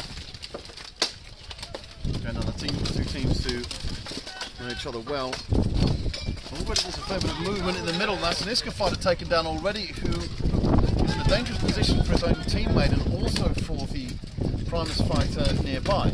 On the other side, however, a lot more movement, and there is some great strikes coming down for the ISCA fighter, who took a huge blow for the halberd, and that's another big takedown. So that's two in succession, and going for a third one on the right.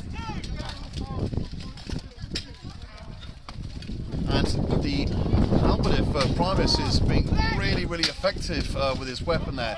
That's great fighting, excellent strikes there. And see one of the ISCA fighters who actually took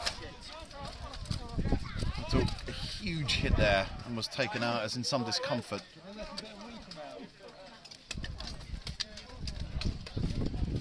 I think he might have just taken the wind out of him, actually. That was a lovely shot to the left. It was, wasn't it? Oh yeah, there's the confession of the fighter itself. Lovely shot to the ribs. So.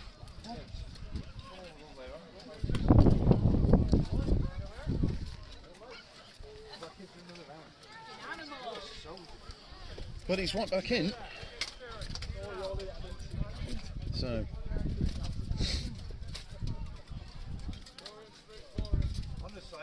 But you saw how effective the halberdier was, taking 1, 2, and getting the third one out after a few strikes. Well, that's how you use your weapon. And we go into the next round of Primus versus ISCA. ISCA with a lot of work to do. Go for that early takedown, and that's good evasive work from the Primus fighter. Now, just going to break away to get another weapon. And Primus have pushed well back. And you can see the captain on the far side trying to strike with that larger ISCA fighter. He moves away, good vision, goes for the probable takedown, which he gets. Very good intervention there from the Primus captain. And now comes over to work on the feet of these ISCA fighters, who both go down at the same time. Oh, superb teamwork there from Primus to take that fight. Great teamwork from Primus, who demonstrated time and time again that their vision and interventions are really on point. White company So. and Gloucester to the left. So we now look forward to the final fight of the group stage. It is White Company 2 versus ACG, Armored Combat Gloucester. White Company are ready to go.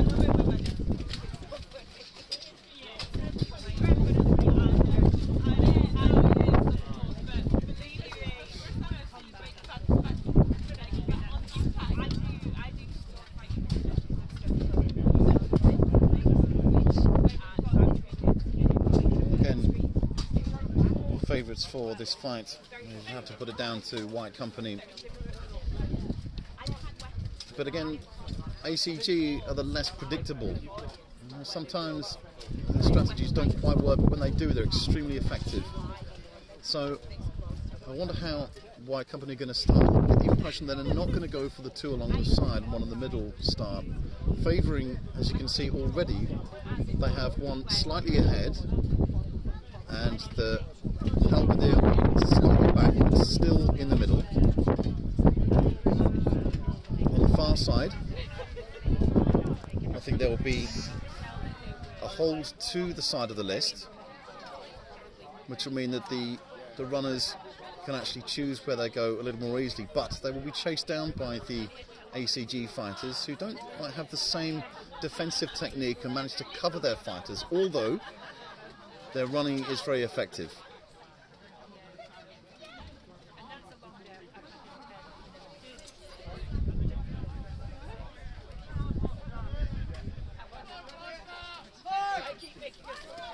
And we get underway now. with the last fight of the group stage. So the two White Company fighters on the right, and they're now on the list. Loose fighter coming round to the back, actually switches position, but you have the Halberdier who is looking for the intervention and will go for a strike on the loose fighter. Good defensive work there from the ACG fighter to sort of to block and get in the way of that and distract the Halberdier from attacking at that point, which was a very good way to break away. However, he is without a weapon now, which means the Halberdier has a free shot and tends not to use it, not willing to leave himself open from that rapid attack of the ACG fighter. But on the left, as you can see, they're working hard to get down those fighters. Nice intervention coming from the ACG fighter, very athletic moving in. Therefore, and you'll see once again how White Company try to prise certain areas away, be it the helmet or the shield or the buckler, and beautifully taken down there. Textbook takedown, and you have two who've gone down on the side, and that is the fight called. So White Company very methodical there. A slight hesitation, but as you saw, it was the right thing to do in that situation.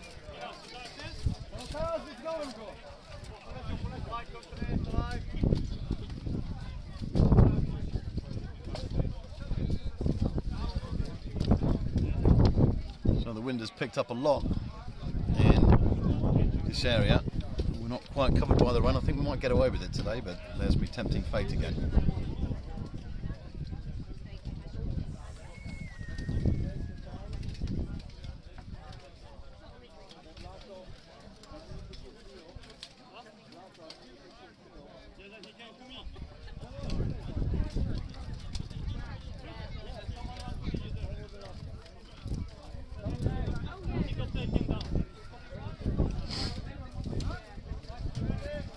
So we have the next round of White Company versus ACG, and it is ACG who try to take the two at the side there.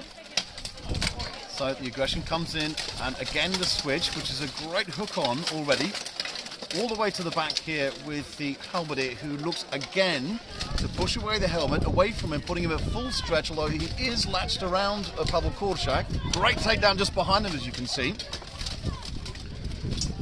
So this is leaving the ACG fighter at a stretch, even though the White Company fighter is pushing him down. So it's going to mean the ACG fighter needs to keep his footing. If there will be a loose White Company fighter, it's going to make it very difficult. He is now locked on at full stretch, and there is the takedown. Very methodical from Pavel Korczak. And there is another takedown on the side, and that is it. White Company really dominating that with method, and you can see the tactics which change depending on the team that they face. So that means that the group stage is now over, so we will keep you informed about when you can expect the next fights, how long of a break there'll be, if there'll be one.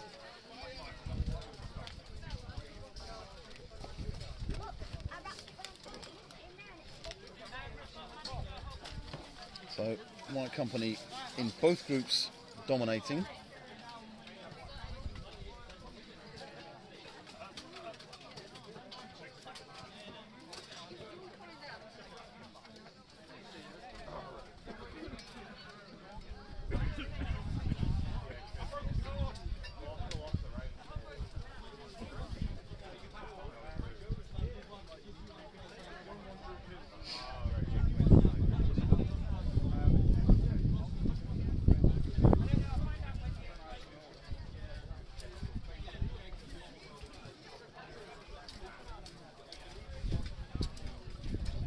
So after the Marshal's deliberations, we'll have a time call for when the next fighters can be expected.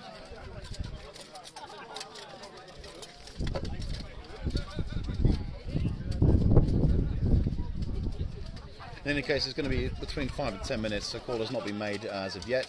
They'll be coming soon. So you can expect 10 minutes out of this.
nice run. He had a nice run. One of the first fights.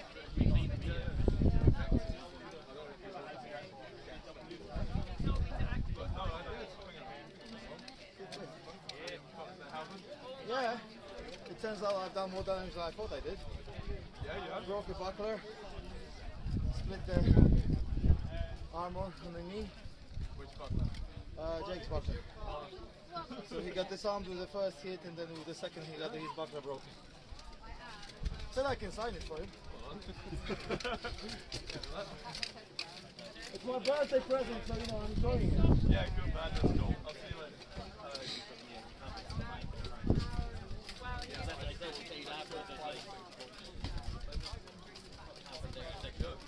How was somebody getting behind it? Five. Somebody shouldn't get behind it. The last time I was in, I was more injured than but I was basically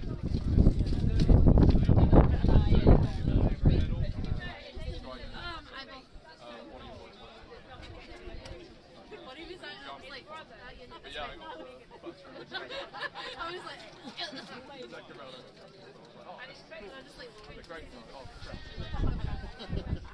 it's the ass. what did you think of the fight? I could see it was hurting one of your guys, and Aaron the first one, hit him a few times, he's feeling that. The other guy's backing away, and I was just getting into a position where it could really do damage, and next thing, behind him. Yeah, Where did that come from? Just watching. Just watching. Doing that. That's what I do. That's what I do when I'm fresh. Just get down. Heads up. Yeah, you need to shout. You need to shout. It's like that if I had to go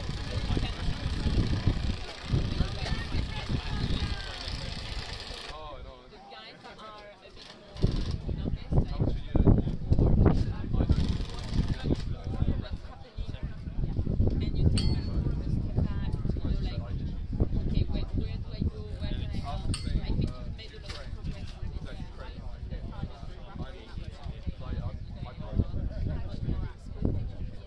And I was like,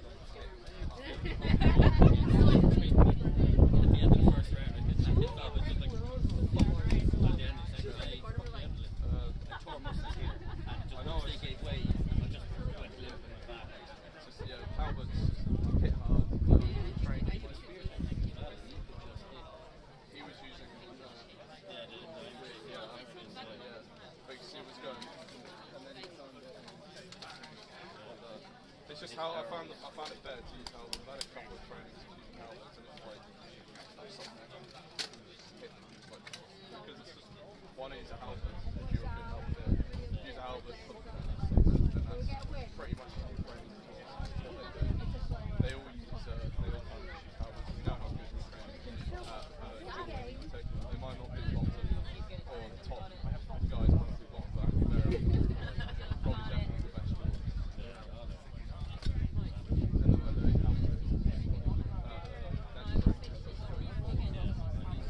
That boy is like, shame to say, but like,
for a first lot proper of them, tournament. that's a lot of world champions.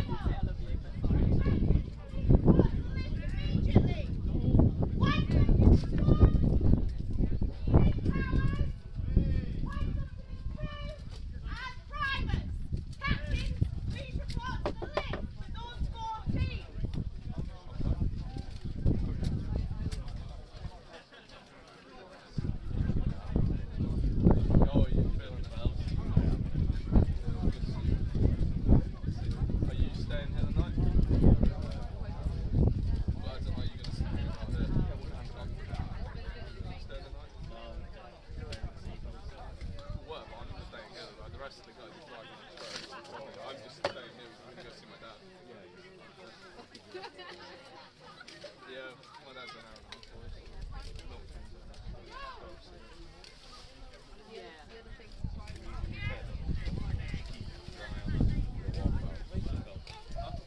Just looking around for races, so they're not getting booked in Poland, so they have a new handle for every half an hour. Probably the next stop. Sometimes you leave the handle up and how to do it themselves.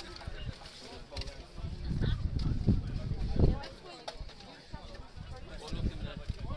Oh, yeah. I just.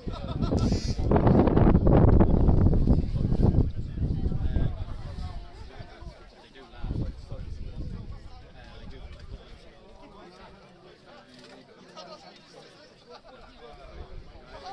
keep working it in. I don't have anything big enough for it.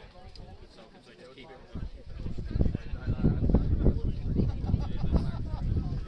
She's always there's one half.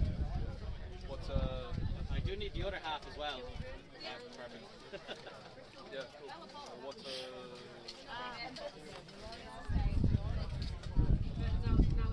it American? Probably the handle. Jaguar from American, like European.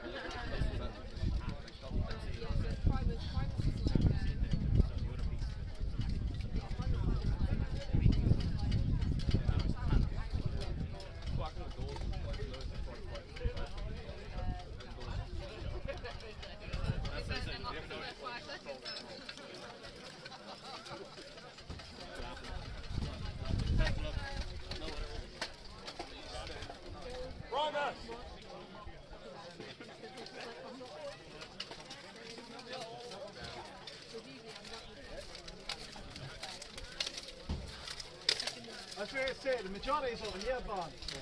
Yeah. You still marshalling?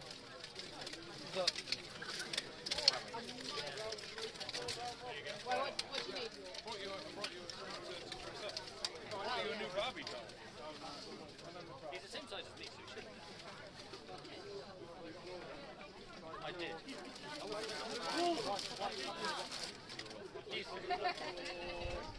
He's finished.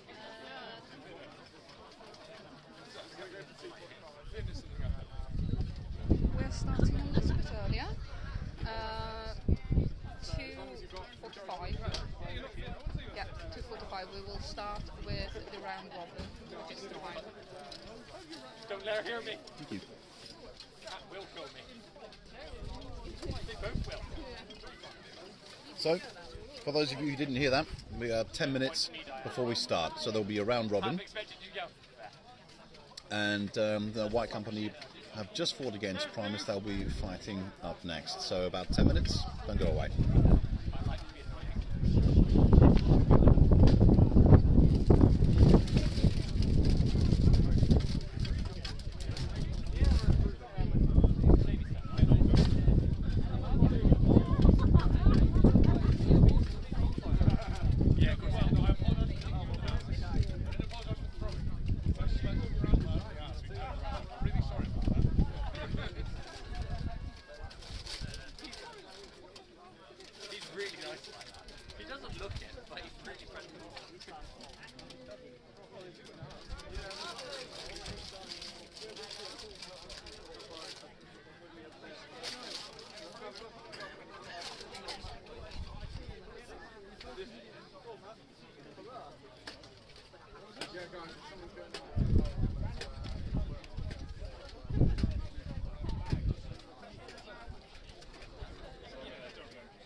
I looked at that twice then. I thought, what the heck is that?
Do you know anything about what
We keep our eye on you.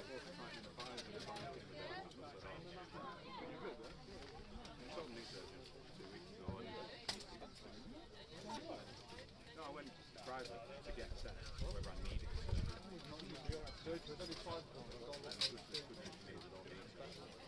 Carry on fighting. That's why I want to get going.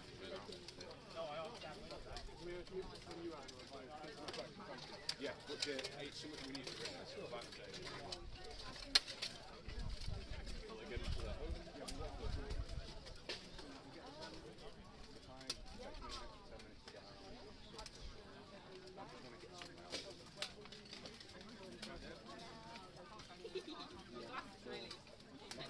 No, I know the premise. I mean,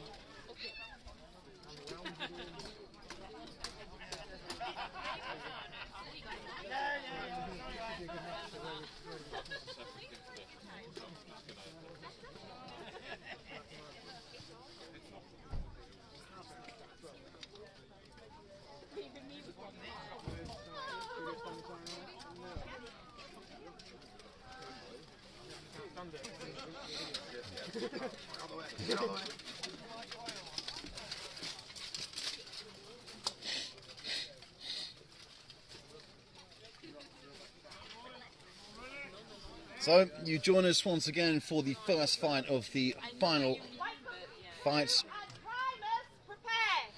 So this is White Company 1 versus Three Towers. In the first of the round robin, there will be a 5-minute break between fights. And White Company got the work cut out against Three Towers here. And you can see a much more compact approach from Three Towers, who are going for a lot of those leg shots there, and the size advantage is going to help them a lot. Okay, no movement there, of course, and you can see how White Company are being forced right into that corner there, but of course they are good defensively in that way.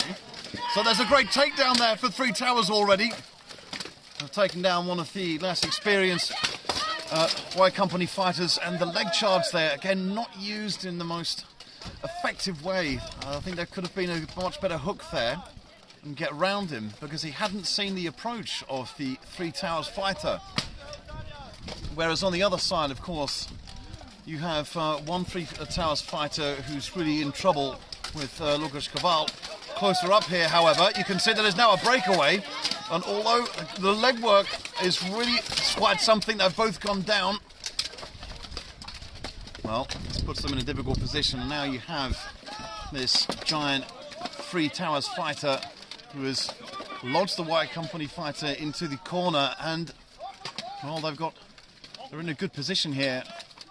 The only difficulty is that on the left, White Company fighter, well, he's going to be able to take at least one of them down if he goes down, and that will leave it to 1 versus 1, and he might go for that now that he knows that he's free.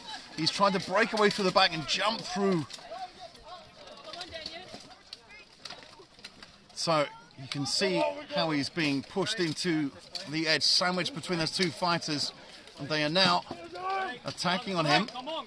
So they've been broken up. So the charge there comes from the White Company fighter, not able to break through. It is still 3 versus 2. Three Tails in a good position here, and they're going to push the White Company fighter out, but there's a risk themselves, and he's been taken down. And it's the first round to Three Towers. Outstanding fight there. It's an early advantage, but it's only the first round. But Three Towers will be very happy with that.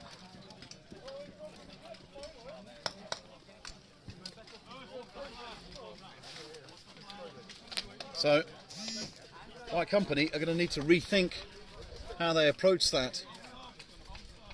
But you can take nothing away from Three Towers. They charge with that strength. Very, very impressive. So, White Company now discussing how to change things. Daniel Winter making some suggestions of how to reapproach it. They know that there's been a mistake.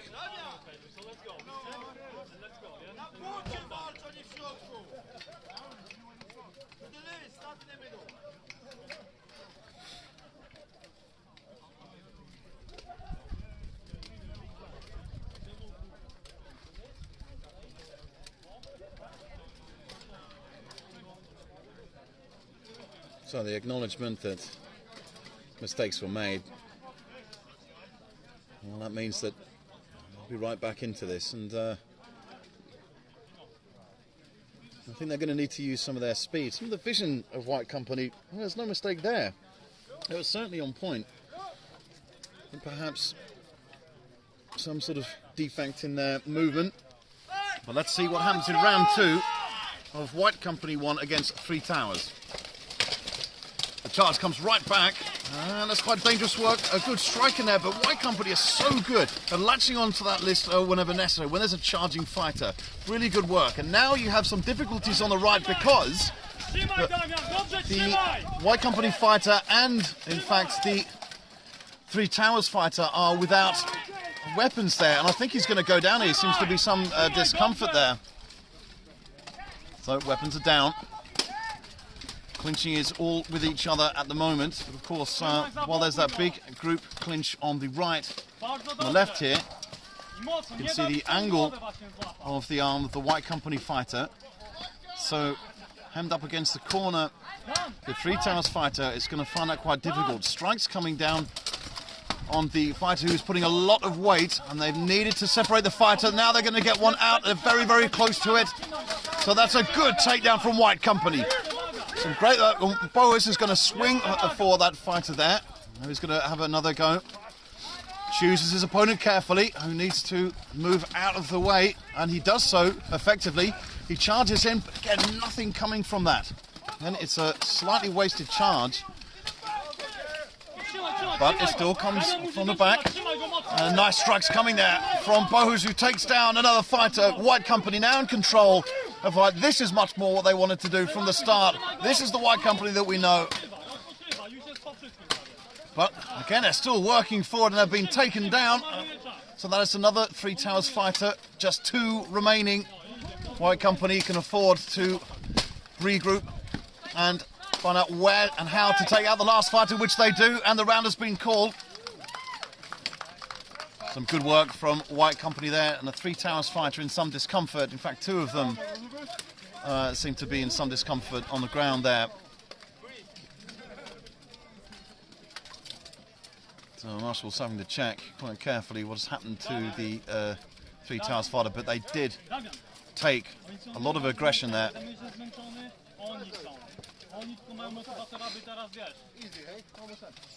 Aby urwać, ale popatrz, no ten nie może stać, oni są skratowani. Dobrze. Spoko, Dawid?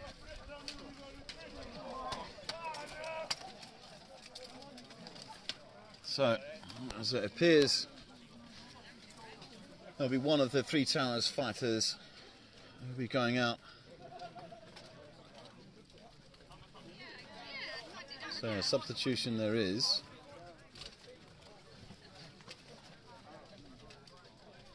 White Company, of course, having less opportunity to make these changes as White Company 2 now get ready, as they will be fighting afterwards. And they'll be against Primus.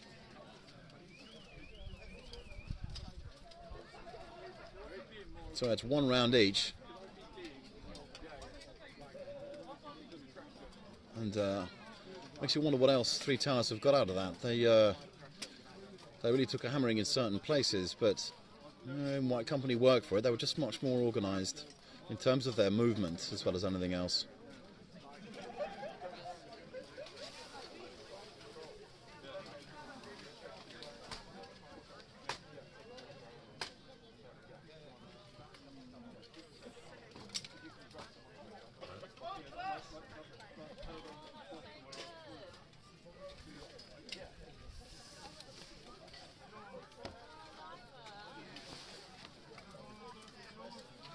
So we are ahead of schedule here, but of course we will have the men's 12s coming up after the final. There will be another break, of course, but we'll be trying to get as much out of the light as possible as we get underway with the third and final round. That's a great charge from Three Tails. My goodness, the force went into that. Now you have fighters in all kinds of trouble here. There's a weapon which has been removed. This is great work from White Company, who get that first takedown, and now they're in a good position. Now they're putting the pressure on Three Towers. However, again, they're going to have to work very hard, and they both go down on the back there. Huge hip toss there from White Company, who now have the numbers again. So 2 Three Towers fighters still standing, and he's been dropped. I think there was maybe a breakage, not so, but that calls it. Therefore, White Company, I think the fight has been called rather than just a break.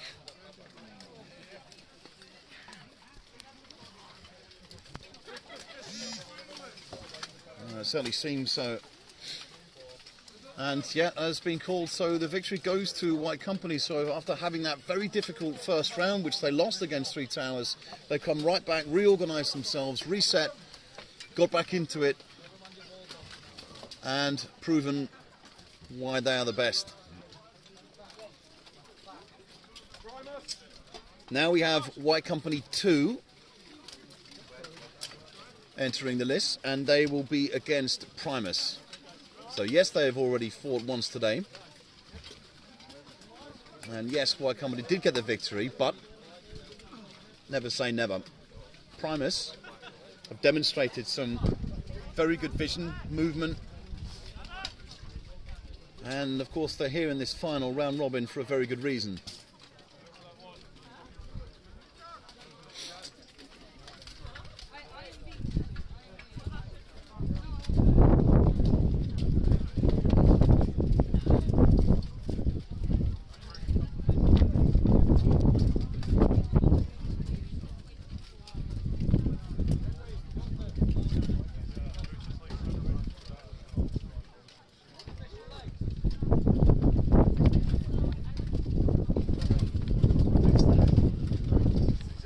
Round robin does of course mean that White Company 1 will face against White Company 2.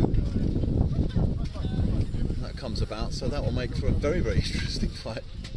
And I think honestly a lot of people have been waiting to see that itself.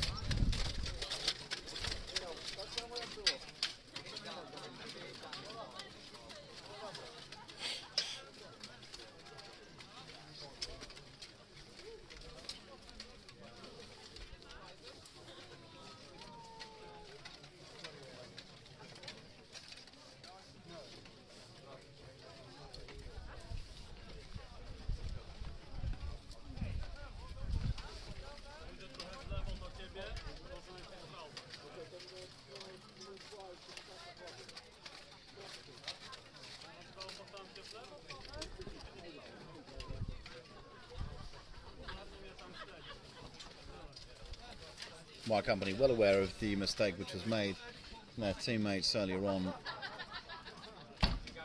and they will not make that same mistake again. But they came back from it, from that first round loss That said, we can call it a mistake, but Three Towers, they're the ones who forced it. I think the team from Scotland have a fantastic chance to make an impression on the world of HMB. What a great start they've had. They've had a really good season. But now it is all White Company 2 against Primus. A lot of running, again coming from the side. That's a great charge. Well, very good takedown there, great aggression. And to be fair, the Primus fighter, he knows that you can't leave a blind spot like that. And another is taken down. Superb work from Łukasz Kowal. And going for that sweep from the open point in the corner, locking the legs, as you can see. They're going right down to push the Primus fighter right back and out.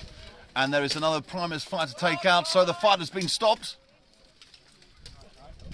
Well, it started with the mistake from the Primus fighter who left himself wide open, and even with people shouting the warning that Łukasz Kowal was arriving, well, it just wasn't there in time. Łukasz Kowal in quick succession took out another fighter, but that was a team effort, so helping out his teammate, not doing it alone.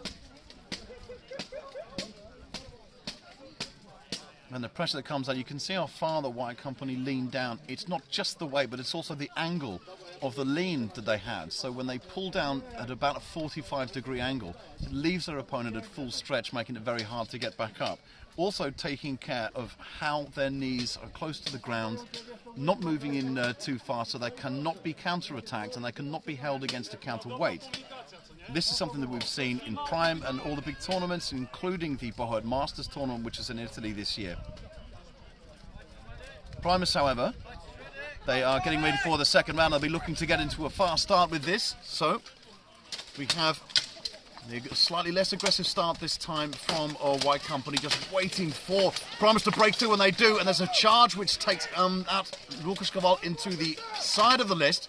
Good movement on the side, and again, Pavel Kurczak is trying to get the lock, coming in from the halberd, and it's a very, very dangerous clinch on the right-hand side of the list, where the White Company fighter manages to get Ted Bamba taking out the Primus fighter by pushing him out of the list. Superb work there, and again, two have been moved like that, and there's great length being leaned on the back of the list, whereby they are going for the leg sweeps and hooking on all the way around the shoulders.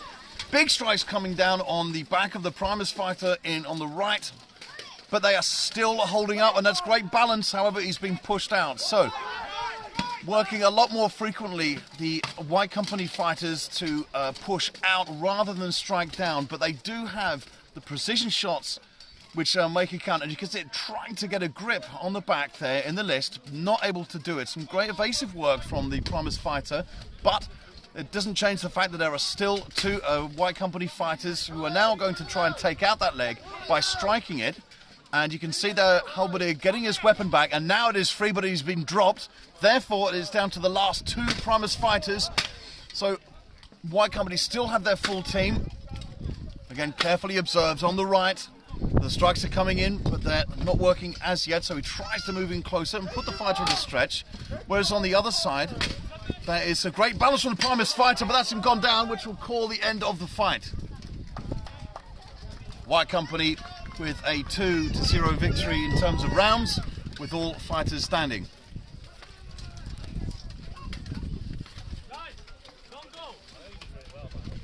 So, there will be a few minutes before the next fight, as if I'm not mistaken, it will be...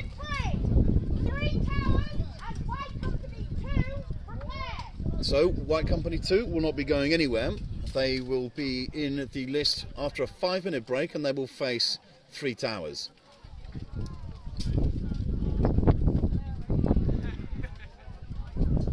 So I think White Company 2 will still have a lot of their energy and very aware of the weak spots that Three Towers have found.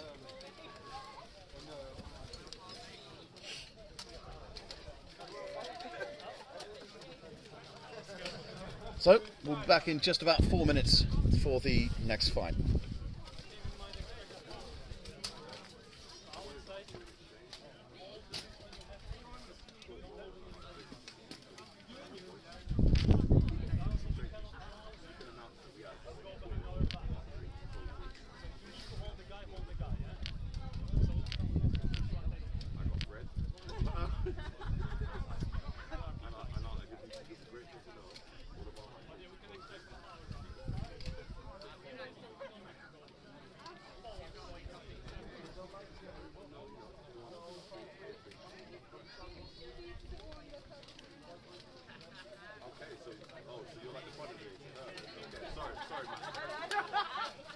sorry, I'm speaking to the wrong person here. Thought I was talking to the CEO and realised I had the assistant CEO. I'm sorry. Well, I'll tell you what, basically just let them know.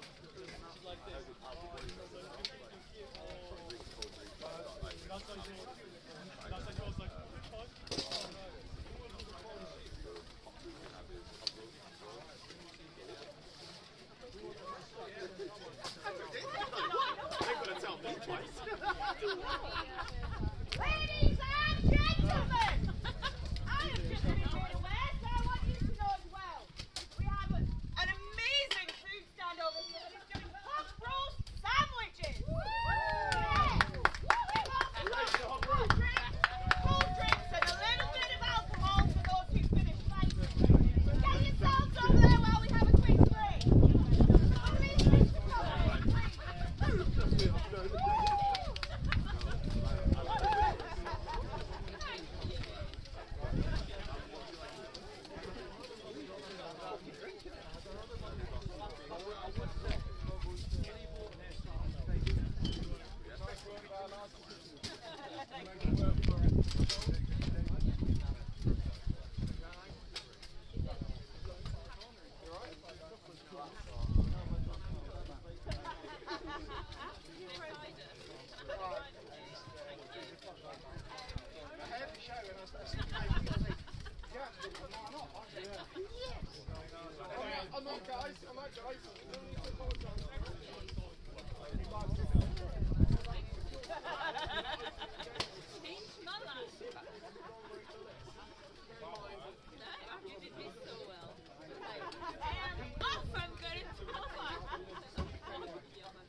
Three towers and White Company 2 to the left.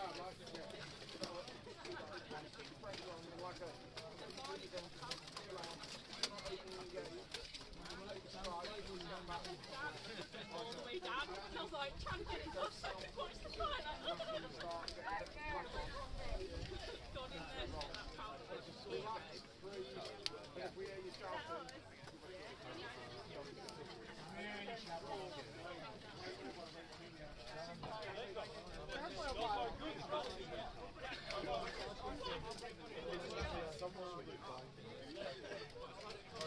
Gone in there for that power. I see them. So when you want to use them, I see they are really time and the way you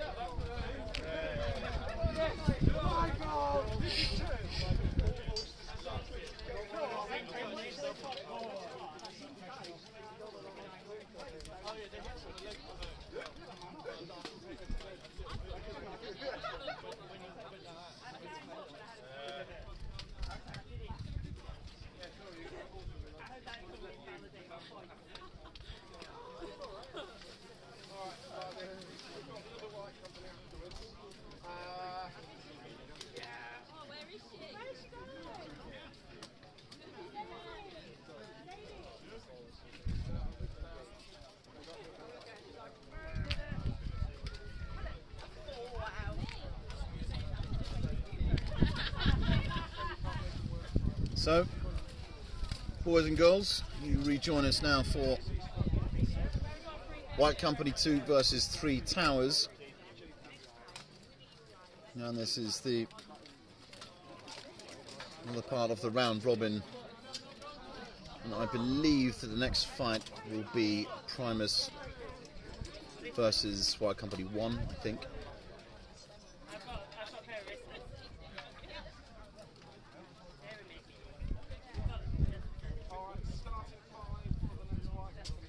So I think this will be an interesting fight with three towers here. Again, you've got really the A squad of White Company.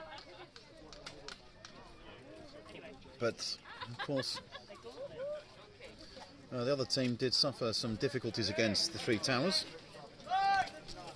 And we get underway then.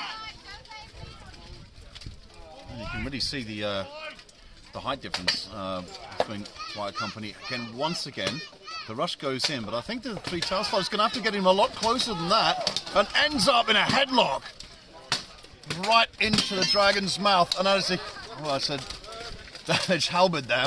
So that is the end of that one. So Korczak gets another one and starts slamming into the fighter. On the other side, however, they've gone for a charging thrust, which I believe, due to some head injuries, arm injuries, is not able to lock on so well. But of course, he's making all kinds of problems for Łukasz Kowal. And everything is being forced back into the White Company territory here. And you can see on the far side there, those huge strikes coming down. And a great takedown from Łukasz Kowal, who incredibly has managed to fend off that attack from the big three towers fighter. Really superb work. So, working as a team now and looking to put the weight down and then to push out. Three towers fighter at a big disadvantage here and is going to need to thrust up. So, again, going for the leg shots, manages to get out of it, however. So, fending off, and you can see on the other side how the three towers fighter has his leg locked in by the White Company fighter, which is something that they have been working so very carefully, aiming for the back of the leg there, but avoiding the back of the knee. So, the marshal has ordered them to break off, and manages to take down, almost take down the White Company fighter. Doesn't get it, so three towers now in all kinds of trouble, and that looks like it has been called. Well, I think three towers will watch over that and see the areas where they had some difficulty, but my goodness, having been forced all the way back into the corner, Łukasz Kowal somehow managed to fend off the attack and take down the big three towers fighter.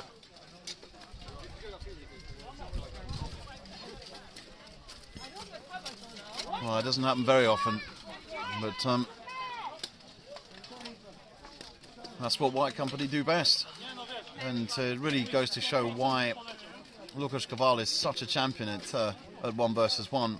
He was all the way in his corner. There was no way his teammates were going to get to him. They were concerned in their own grapples. But managing to get them down, incredible.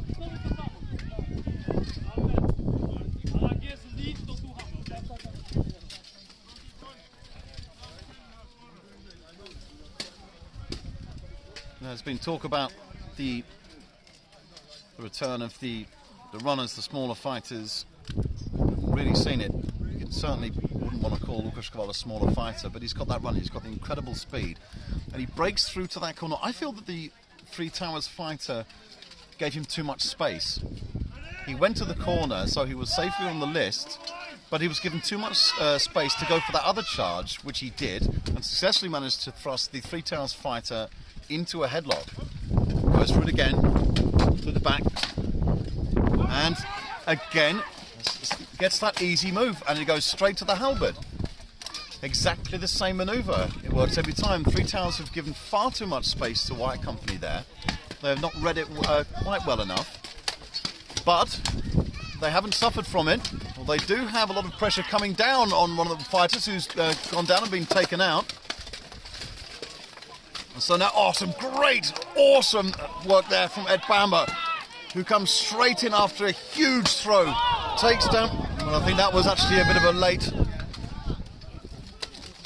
well, that seemed to be a late kick from Pavel Korczak. Of course, it's not intentional, he was going for it anyway. But that's it. There is White Company with a Stunning victory there. Really good movement. And to have this much energy so late in the tournament is quite incredible.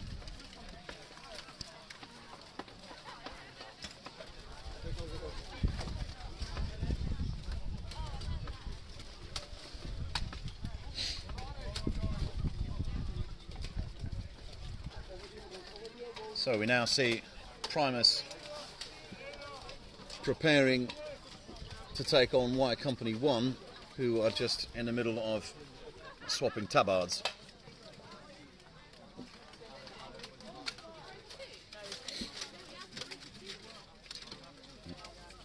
I'm really sorry. You were going. No, but it was a late kick. You were going really slow. Oh, no, I know. I thought. Sorry for that. There, as mentioned, it was a late kick, but Pavel Kurczak has immediately addressed the situation, spoken to the fighter. Kubasaki's apologised, knew it was late, and that's very, very unusual for Pavel Kurczak, who's extremely high on fair play. It was just a bit unlucky. The fighter went down quite quickly, and I think he was already committed to the kick. He's apologised to her. The fighter is okay. Does have a broken tooth, mind.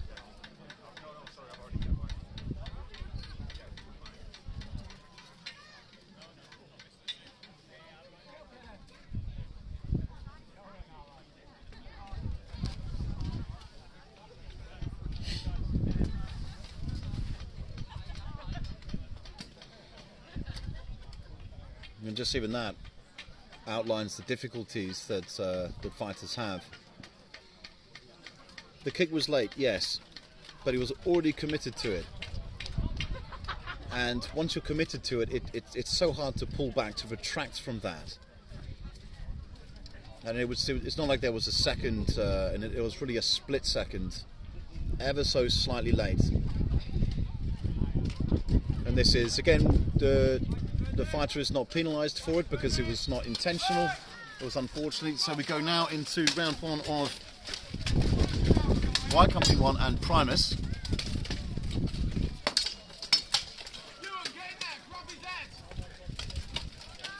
So White Company 1 with a more involved strategy here, trying to get stuck in rather than go for a longer movement, as was done before, as we saw, but they've already got a good result, taking one of the Primus fighters down. This leaves the loose fighter, and now another one is coming down, forced out. And I think there's going to be a third one that goes out now. Great work from the White Company fighter, holding on to the list there, going at full stretch to get him down. Pieces of cloth flying everywhere. And as they now charge down these Primus fighters, they're still holding up well. And White Company being made to work for it. David Dicek just gets out of there, and it is called. So it's good work from White Company. And they went for grinding down the fighters of Primus.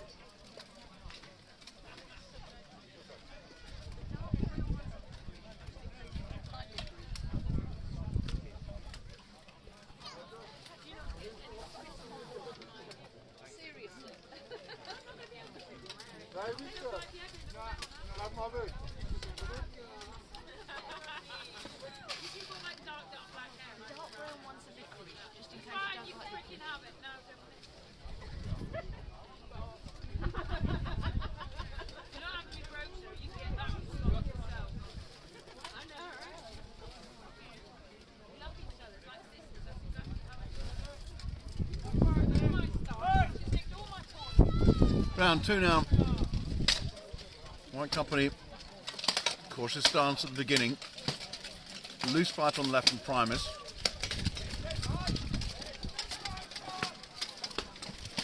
Still going for a little run there, and it's a bit more open movement from White Company as it now pushes to the sides. But look at the full stretches of the White Company fighters. So again, a nice move, grabbing the shield of the Primus fighter, which puts him at a stretch while his teammate goes down. Oh, that's a nice strike there coming in from Buhurt.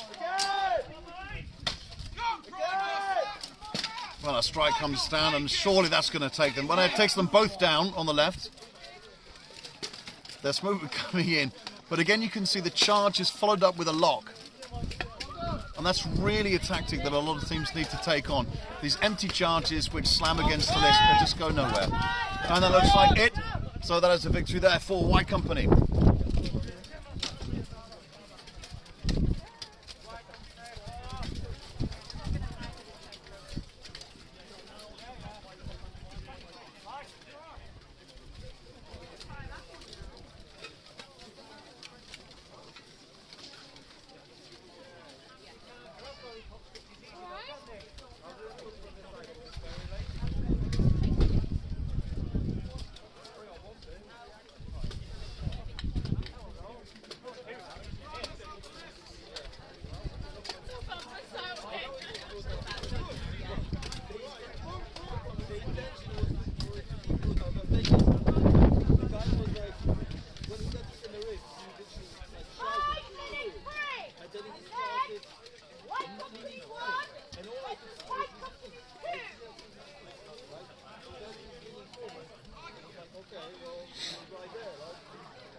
So there will be a short break now as Primus will face their last battle.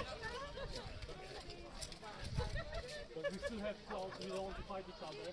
But we didn't want to stay. No, do not do it. Stay away. We need to go and do rock, paper, scissors. Whoever wins, no, that's a team. So it's same one. All right.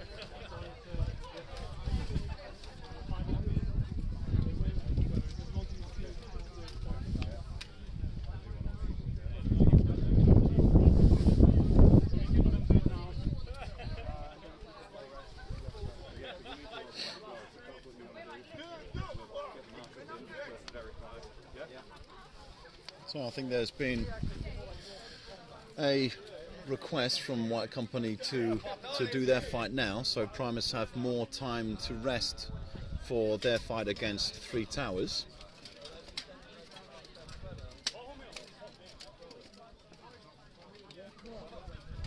So they're just checking with the marshals now. But I believe so, of course, they're perfectly willing and able to fight against each other. I think the difficulty will be the number of tabards they have. But I believe that they're okay to do it.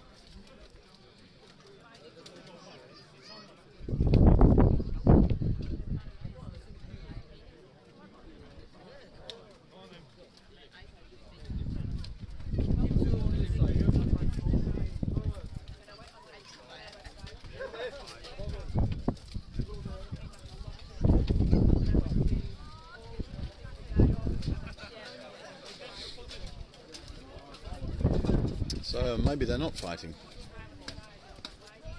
They want to settle it with rock, paper, scissors, but in Oh, Buhurt okay. style. So 5v, if they get an advantage one team to the next, that's how they want to do it. Well, this is where we are with fighting the new category. It is Buhurt, rock, paper, scissors.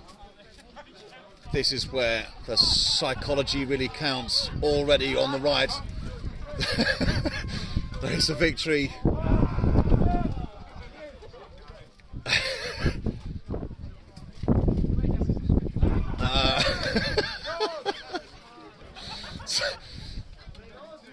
So, White Company 1, it looks like they're taking the knee.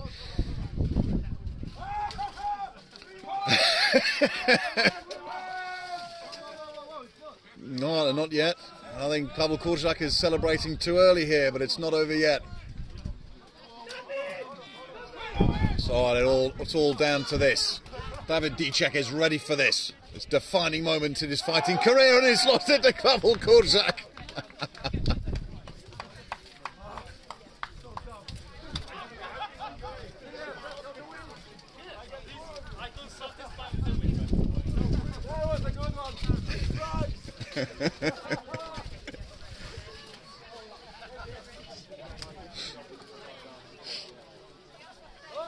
Pavel!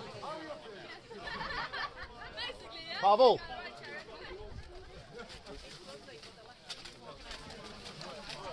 faced with such a difficult fight there, how do you feel after that victory of the new experimental category? That was quite the fight of your life. How was it for you mentally? Like, guys, whoever takes 3 frags on White Company obviously deserves, you know, some credit. So, yeah, it felt good. Will there be some more training in this new category of White Companies? Yeah, I mean, look, if we have 3 teams, what can we do? You know.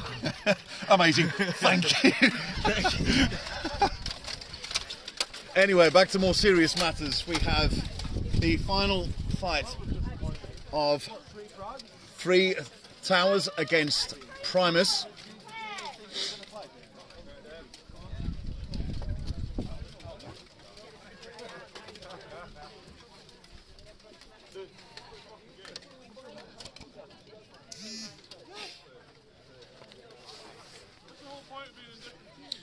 So, of course, I had the impression that they would fight against each other, but eventually chose not to, which, of course, they're allowed to do in the same company. If it's something which is early on, then some people could disagree with it or complain about it.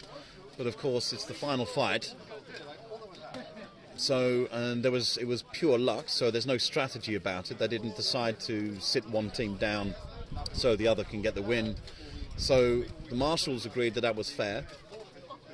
But there's no predicted winner, unless they fixed a strategy of going for rock instead of paper, I don't know.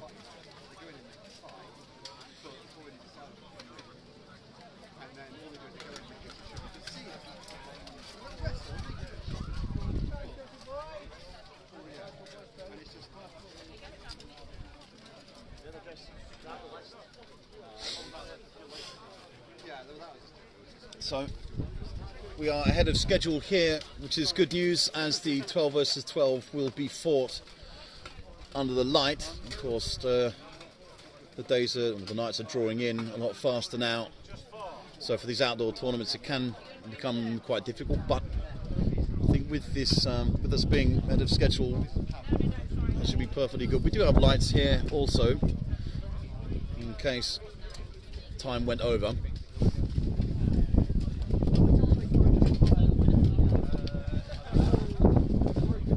Get to see this team from Scotland with English fighter match up against Primus, and already they're going in for those big kicks and really charging back those Primus fighters who, well, 3 Towers have to be careful because they are steadfast, and now they've been cornered in, surrounded by these Primus fighters. So space has been broken down, and Primus now are able to prise a few of them open. And that's a great first takedown for Primus, who get that advantage from closing them in. Oh, it's very close here, and now you see fighters are falling over each other. Oh, that's a big strike. Unfortunately, his halberd was using to stood up there.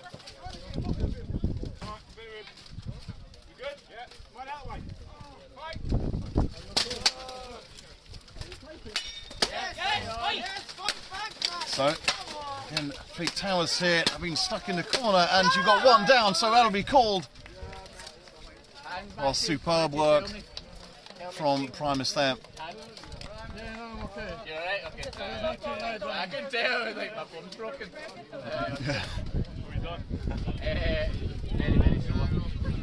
So, 3 Towers will have to block off Primus and stop them from getting this that's surrounding effect. And it certainly hasn't happened in this tournament.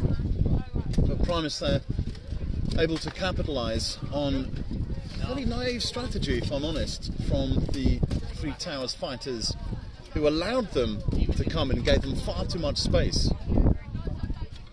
So really they're going to have to sort of push back. And I thought in the beginning actually 3 Towers were holding off well and charging back, certainly on the left, the Primus fighters. But I think Primus will go for another strategy in the same way. So let's see what happens now.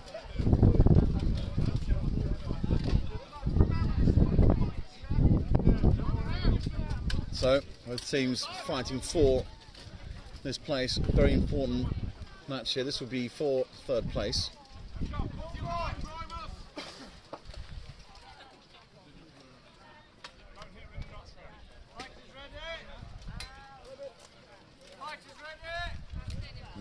whistles to start this last round of the 5 versus 5 tournament, and there's the charge there again, trying to hold back the Primus fighters, who are very, very well organised actually. And there's a Primus fighter down already. That's a great move. Huge charge that comes in, manages to keep his footing, but he is charged down by the Primus captain.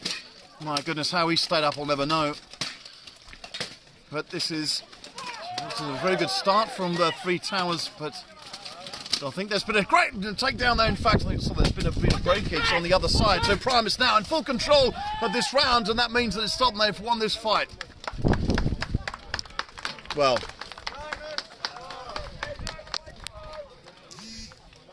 Three Towers got that early takedown, and I thought we were going to see more from them having that early advantage. Unfortunately, they couldn't capitalise on it. And some great skill demonstrated by Primus led to the end of Three Towers. But what a tournament they've had. What a season they've had, in fact.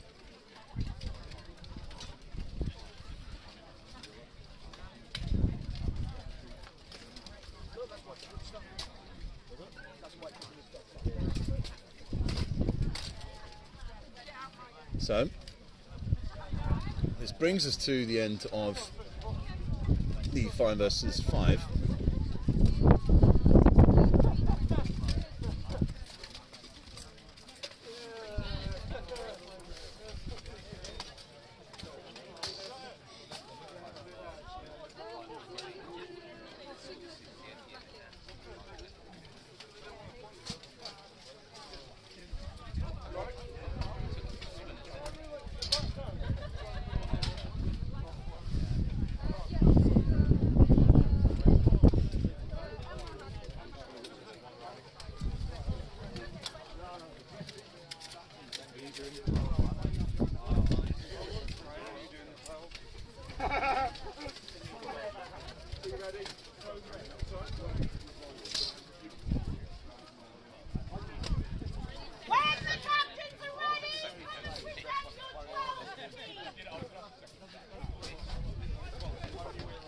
The captain's been called in to present the 12 versus 12 teams, so I think they'll start in about 10 minutes, but they first have to present the numbers and just demonstrate who's fighting.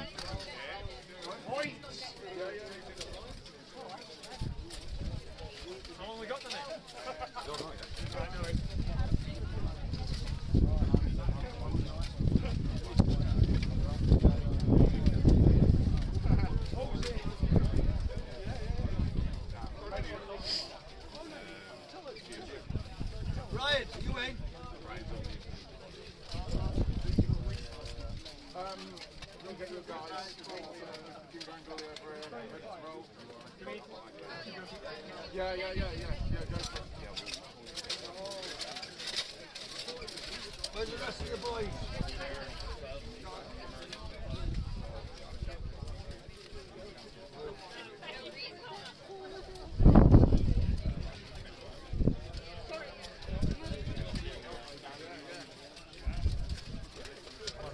Stick them there, mate. Yeah.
If you get all the lads that are fighting plus the Invicta lads that are missing, get them all together and count up.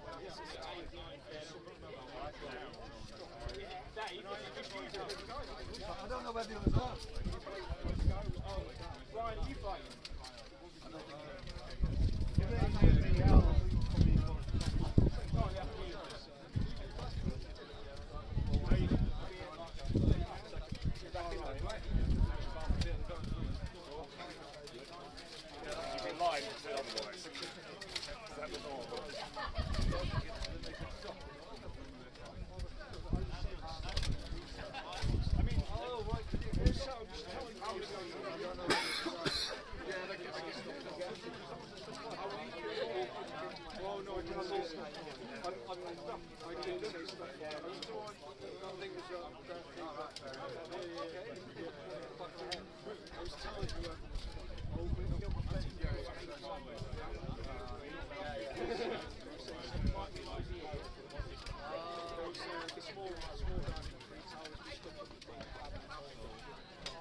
I was telling him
Make them see their downfall.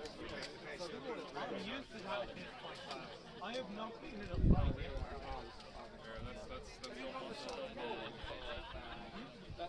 Purely because that's true.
Want some chili? Some chili? Yeah. You got chili? Yeah, he's home cooked it. Oh, really? You not seen the smoke going all day? How was the break for?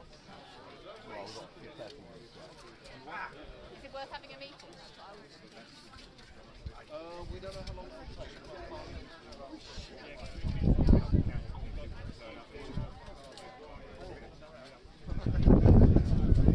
Oh, oh.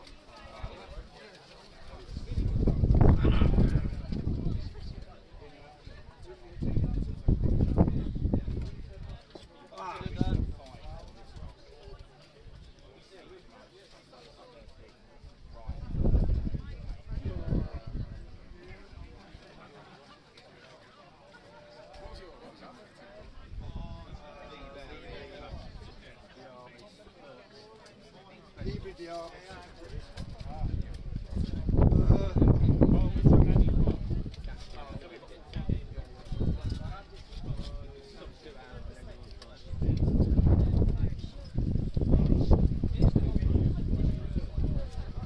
Invicta, that's me.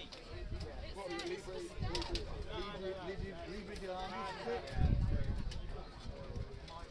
I would love. Don't be coming from my fucking husband.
Dave, we did a round robin.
Jacob.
So we are just about ready to go now. We have 4 12 versus 12 teams. And the first that you can see in the list is the Southwest. So that is Armoured Combat Gloucester with ISCA. So they are the local teams here.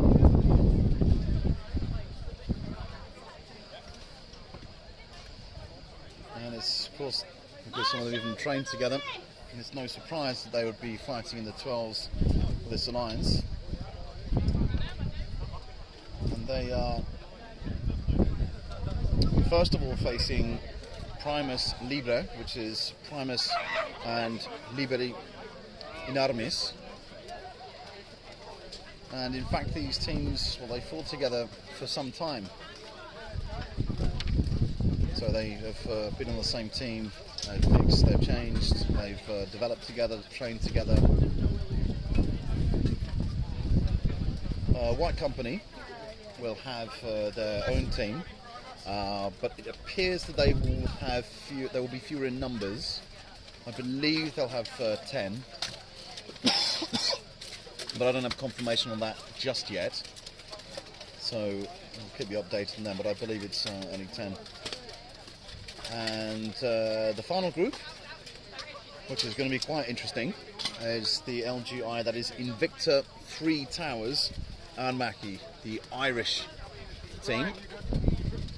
Their first HMB tournament. Danny, you set? So again, we're ahead of schedule, but as you can see, the daylight is starting to go down. We've got the last bit of sunshine that the west of England is going to offer us.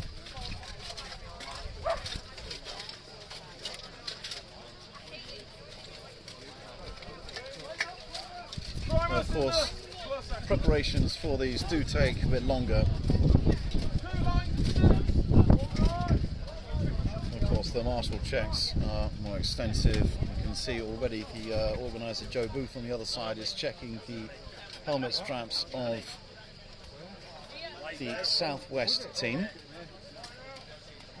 And of course, the Light Marshal checking all of the Primus Liberi.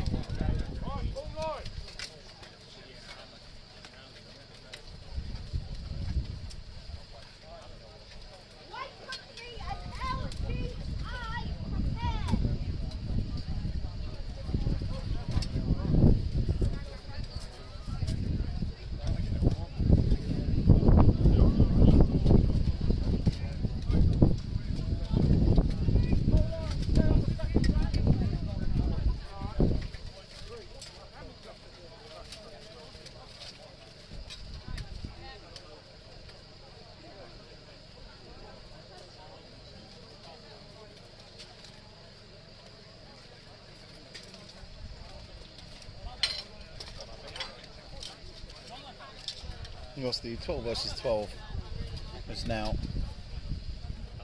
a regular feature, essential feature of Buhurt League tournaments. And in any case, nobody ever has any question about whether they want to do it. Of course, all of these fighters do enjoy this popular category. And also in Battle of the Nations next year, it will be featured. Of course, each nation who participates in the 12 versus 12 must have their team formed up of entirely fighters of that particular nation. They cannot have any mercenaries or anything like this. 30 versus 30, of course, is a different match altogether. But in this Buhurt League tournament, they can group up together. So.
It appears that the Southwest team is one fighter short, but of course it's not the responsibility of their opponents to reduce the number of fighters they have by any obligation. So if they have to fight with fewer fighters, that's the way it is.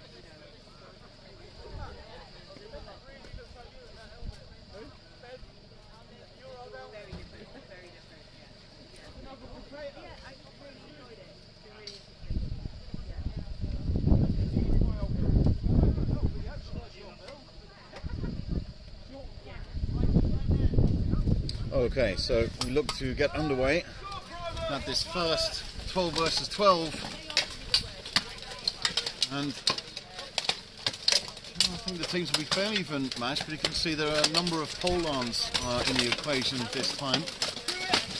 Oh, and there are two slips there, and that is Well, it's a pretty bad error from the Primus fighters there. Very unfortunate, but that, of course, is the case with these when fighting on grass. I have to say that the grass has held up fairly well, and it's still strangely even, although there are actually a few more Primus fighters who are grounded. But they do have a good grip on the Southwest fighters who are being pushed right back. Again, there's some good movement coming through. So I think a Southwest fighter there has got himself in a little bit of trouble moving that far forward on his own. And there's looked like to be a push there. Again, he shoves the ACG fighter into his own teammates. So much could have done, but there could have been an easy takedown, and it wasn't capitalised. So I think that an entire new strategy needs to happen with these charges, because they are just ineffectual. Well, this is much better now from Primus Liberi, as they are holding off the fights. But I think, in fact, Southwest fighter has been grounded due to an armour breakage, as though the charge again comes to nothing at all. And again, the charge comes in, nothing at all. So I really need to get a grip on that. But there is a Primus Liberi fighter who's gone down. They're pulling away. So some good teamwork right at the back there. You've got a loose runner there who has the opportunity to look for a weak spot in the Primus fighter, who uses good vision to see what's happening. I think in the middle here there will be a good move. That's a nice takedown there. However, it's meant the downfall of his own teammate. Because now there are more Primus Liberi fighters available. Although there was the one runner who is stalked and taken out. That's a great shove there. Ran straight into that, and it was airborne. So, with the last few fighters remaining, the Primus Liberi are in control of this, and they have won that first round, despite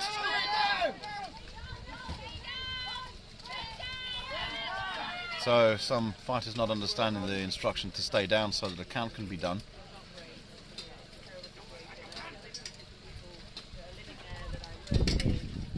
But yeah, and from that advantage, I wonder what happened with ISCA and ACG as the Southwest team.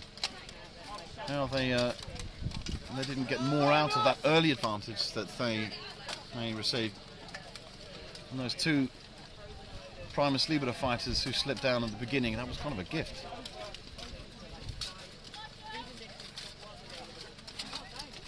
There's much less space to charge in the 12 versus 12, and which means, of course, there's more risk of intervention.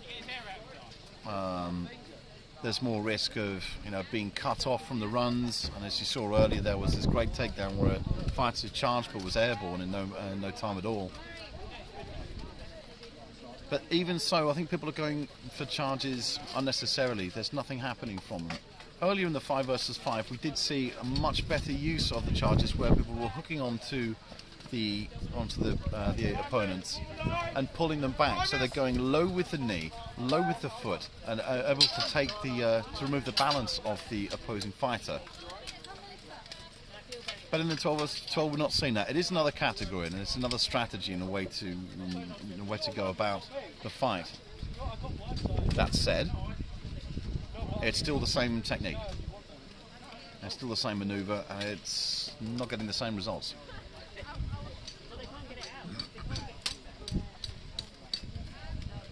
So, once again, the expected longer preparations for the 12 versus 12 as the Czechs go on, prepare themselves. I think there's like an armour repair for the Southwest team just on the left-hand side.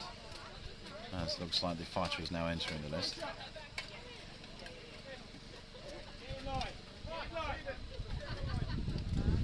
So the Night Marshal is prepared to start the fight.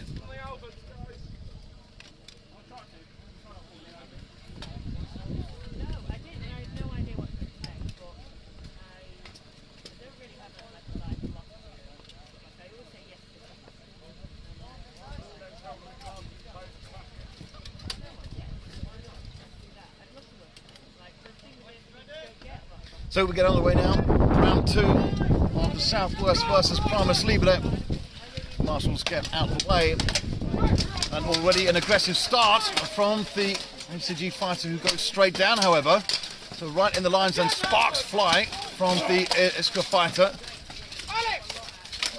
But this is going to be a difficult position because he's surrounded by Primus Liberi fighters. So he's going to need to get out of there as quickly as possible. And he's going to end up suiciding himself if he's not careful.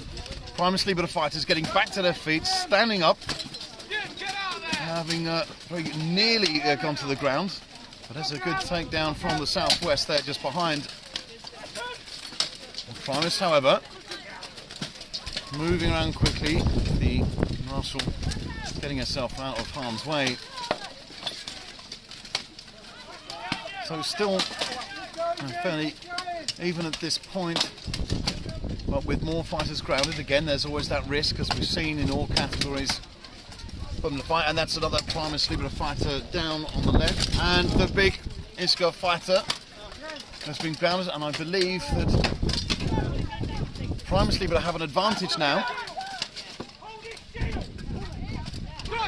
So the advice is to hold the shield, or rather prise the shield away to put them in a difficult angle so they can strike at the inside arm of their armour. And you can see right at the back there is the big push down on the fighters. So that's a good move on the left there. So the Primus Liberi fighters take down the Southwest fighter, and this means that they can move to the corner. You can see there is a fighter in the corner there, and it's been called. Well, those strikes from the halberd into the head of the Southwest fighter on the right. Well, they were counting and then of course ducked, so there's still the energy, but then at that point the fight was called anyway. So, good fight from Primus Liberi.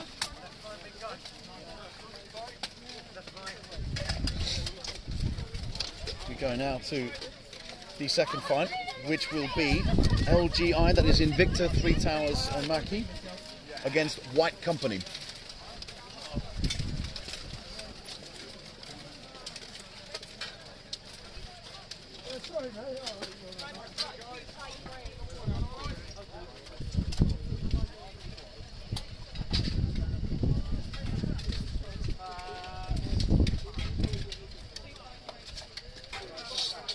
And yes, as mentioned, it will be just 10 White Company fighters.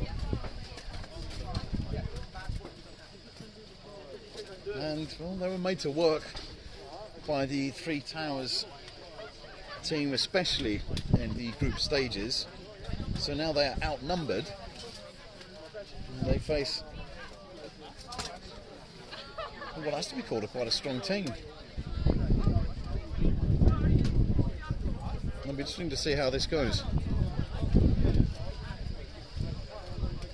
And this will be a good experience for the Irish fighters to see how it plays out in a 12 versus 12.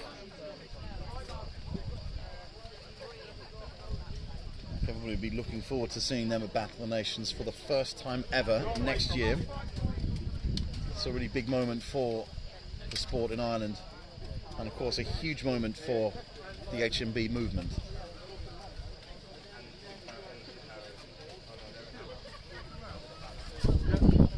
There'll be more tournaments for the Irish at this level, which is what they need. They do have the potential, but of course tournaments like this, they've shown what they can do, and they've shown that they're going in the right direction.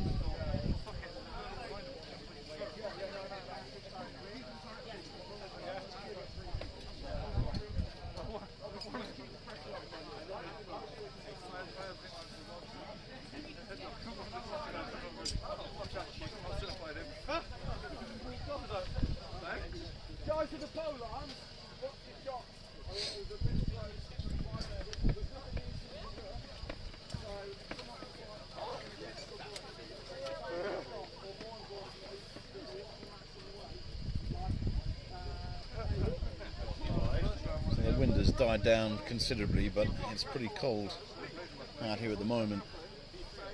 So So it's going to be quite difficult for the fighters at this point if they've been sweating in previous fights when that goes cold. So one risk is also cramping up.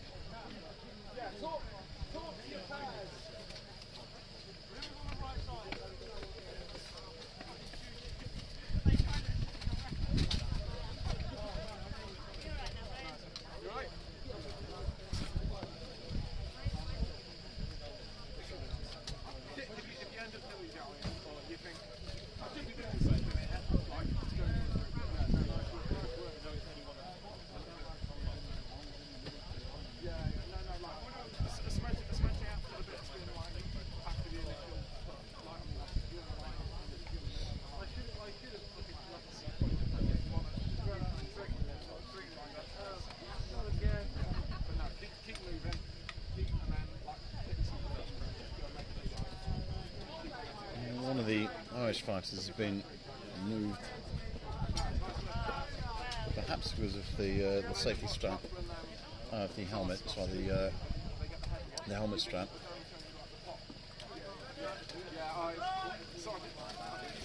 And it starts in a dead line, but for one company to break through, which is expected. Well, they're having a slugfest at the start of it, but I think the line on the right will break in the same way that the left has gone, forcing LGI back into the corner there. So you already have Invicta fighters down. There's a weapon breakage, in fact, for White Company, who regroup and move down. But there's great teamwork on the left-hand side, very close to a takedown of one of their new fighters, but they teamed up very well, and they have taken down another one in the middle. So, on the right, the Irish fighter getting stuck in, and then unfortunately just getting stuck, going straight into a clinch from the available White Company fighter. But there's a good lot of aggression coming down here, and the Three Towers fighter there in the middle, taken down, having spun out of control.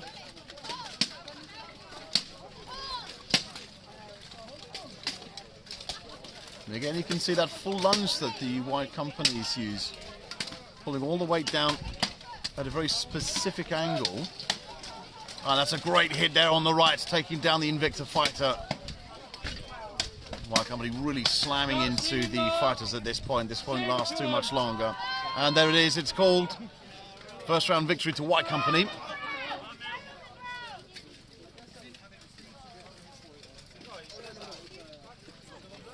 And again, fighters constantly being reminded to stay on the ground for the count.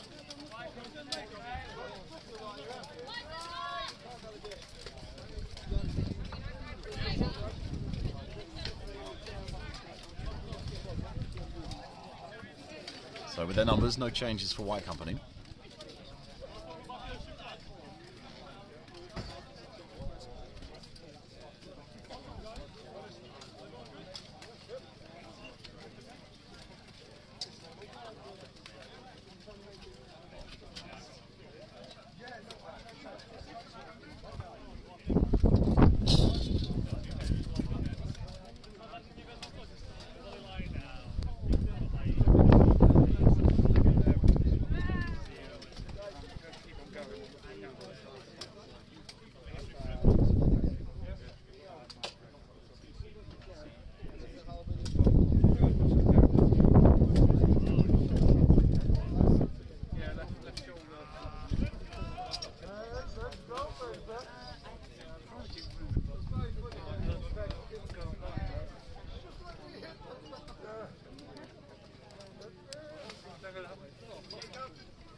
So an interesting thing has happened during the period of lockdown is that, of course, it didn't offer any possibility for tournaments, which was a huge shame, and made it difficult for everybody. They lost over a year of their fighting experience, but it did offer the time to reflect, review, and approach fights in a different way.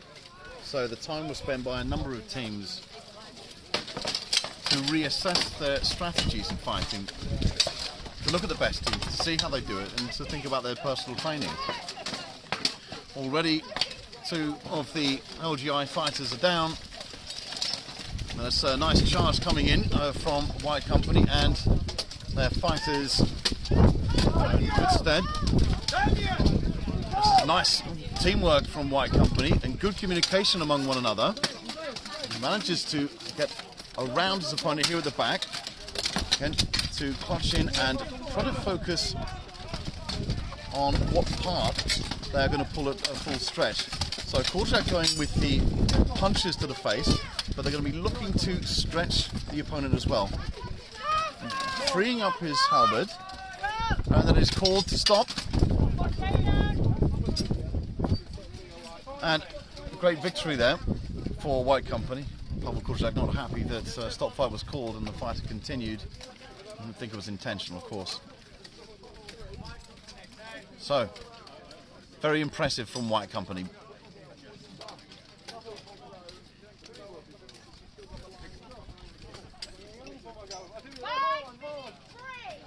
There'll be 5 minutes between now and the next fight.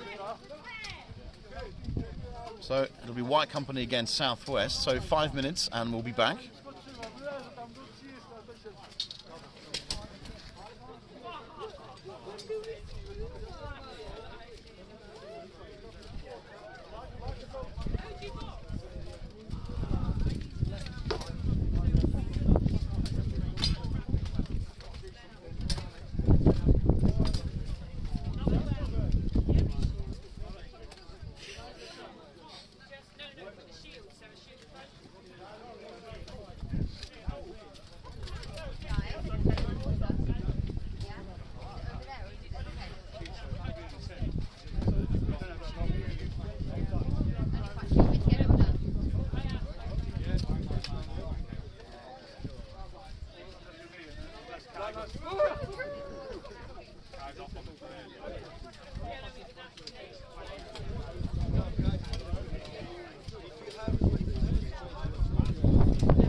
No, I'm good, thanks. What have you done to yourself? I got injured in Switzerland, and then in 2 weeks I'm fighting again, so it was going to happen. Were you recommended not to hunt? Nobody said because I didn't tell them. That's kind of on you. Loophole. Yeah, no. I would have been okay. I knew if I went down, that would be me, basically. So Okay, here we go again. So it is White Company versus Southwest. Southwest with numerical advantage, but already they have fighters going down. There's a lot of action coming here. Great aggression shown by both the teams. White Company now pushed right back, but this is a nice aggression, but there's some slipping. In fact, in this near corner, it's a little bit dangerous, and a White Company fighter goes flying out. So, again, this all close to the edge there. So, White Company putting some pressure on the back there. Good knee coming in. I think the fighter might be injured, so that is a call for the fight to be stopped. You all right?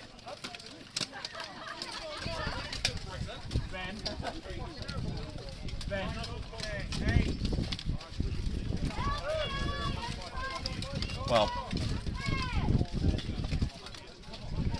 there's a lot happening there, and it was quite an aggressive fight, which we would have expected anyway from these two teams. Of course, fighting individually, ACG, very fast, and great aggression. ISCA, the aggression's there, the control perhaps a little bit less. They are the first to go down, but they do take the fight to White Company, push them right back.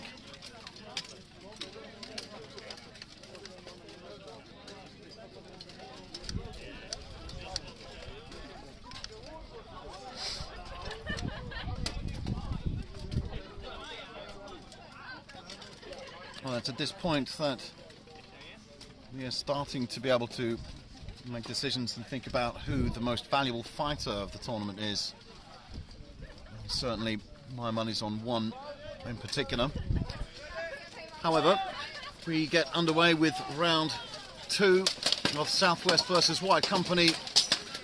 Both teams slugging it out in the centre and trying to draw through, but a big risk taken by that ISCA fighter in the back. A nice takedown there, dragging the ISCA fighter, and you can see ACG fighters being taken out there on the far side, falling over each other, so a good vision from White Company about the space being used, and able to hold off the attacks very well.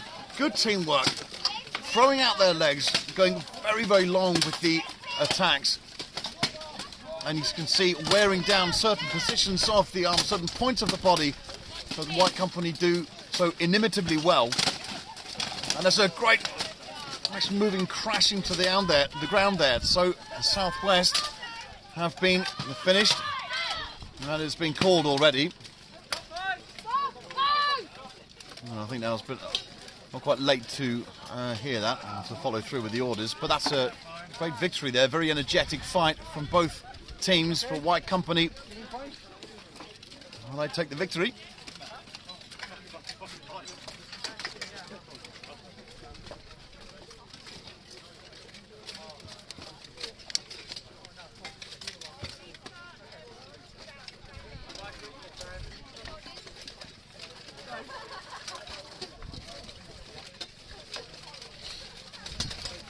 So now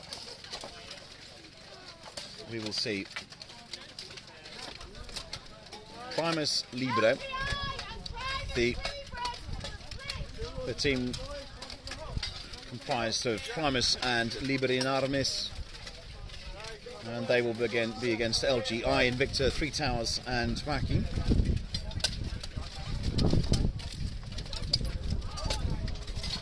Well, so far in the 12s, I mean, it's all White Company, but the Primus Liberi team has proved to be quite interesting. I just think that because of perhaps the lack of experience and training together, that LGI have a slight different disadvantage, because they just don't know each other well enough to know how to fight and gel as a team.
has been given to start this fight. We've got Primus, Liberi and LGI. More aggressive start, and with fewer of the Three Towers fighters.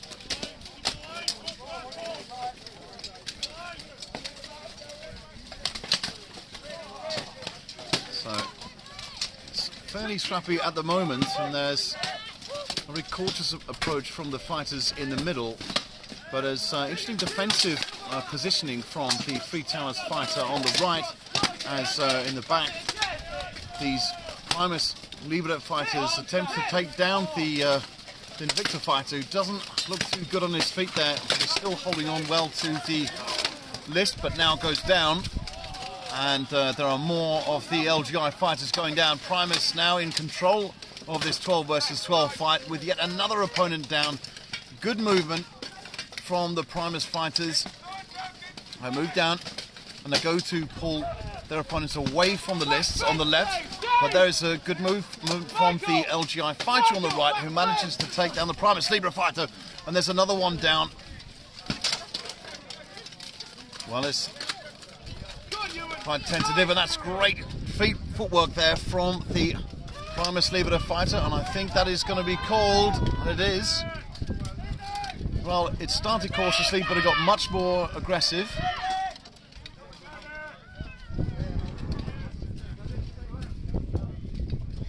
So a medic is called to the list.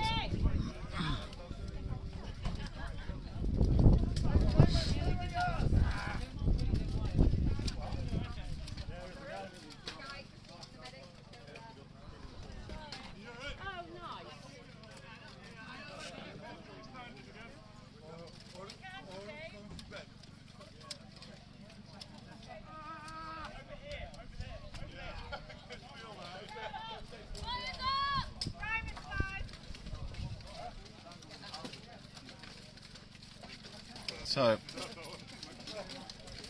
what's the Primus Liberi fighters at the back, who is getting medical attention. It's unclear what, even from any camera angle here, it's difficult to see what was going on. But perhaps from marshals we'll be able to find out in just a moment. Yeah. Well, he was tired, wasn't he, fighting it? So I thought, fuck it, I'll break it down.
Okay, well, if you missed that, it appears that the fighter got a shot to the crown jewels and is getting attention for that now.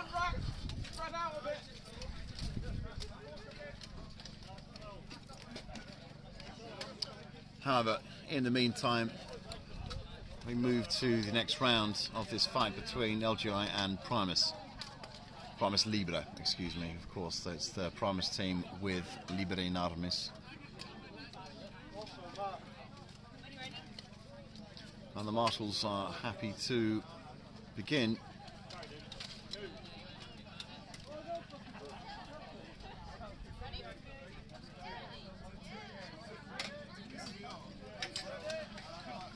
And so we get underway.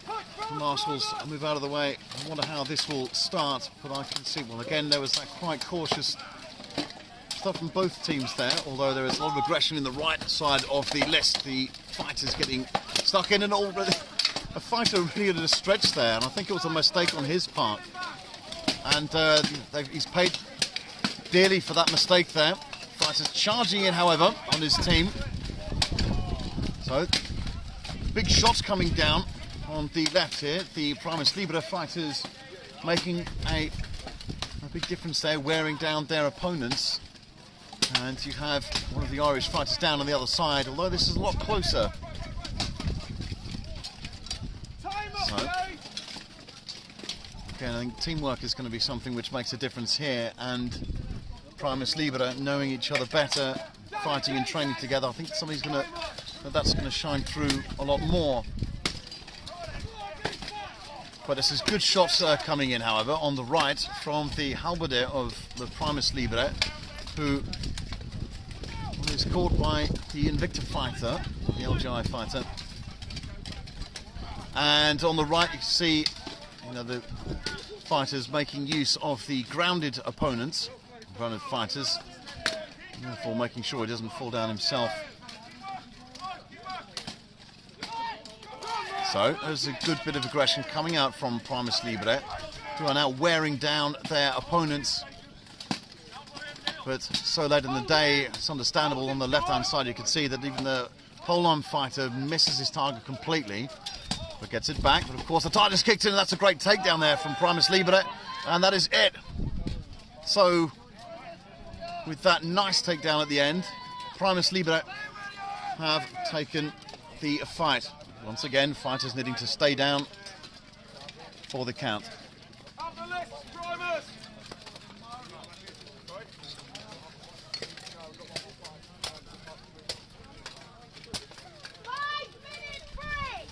So, as you heard, there's a 5-minute break.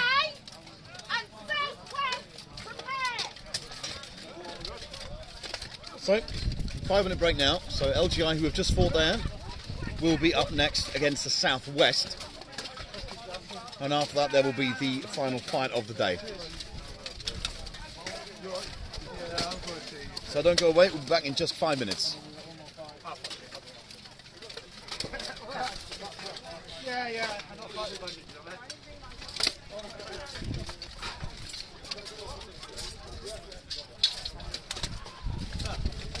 I just leave that there.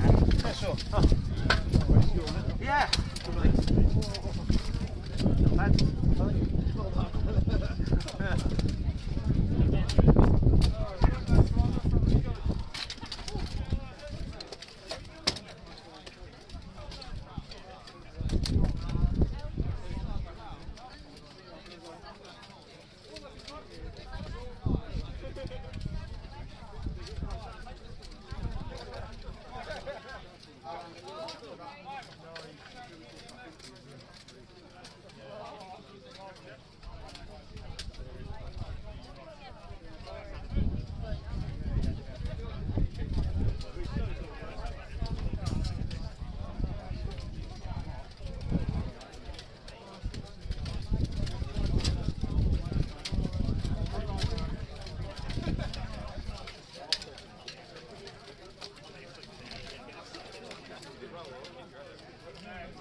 I've got it on video. Only been on the first 12.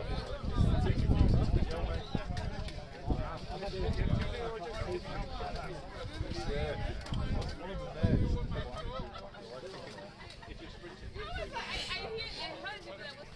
I've got most of them. If you go as good as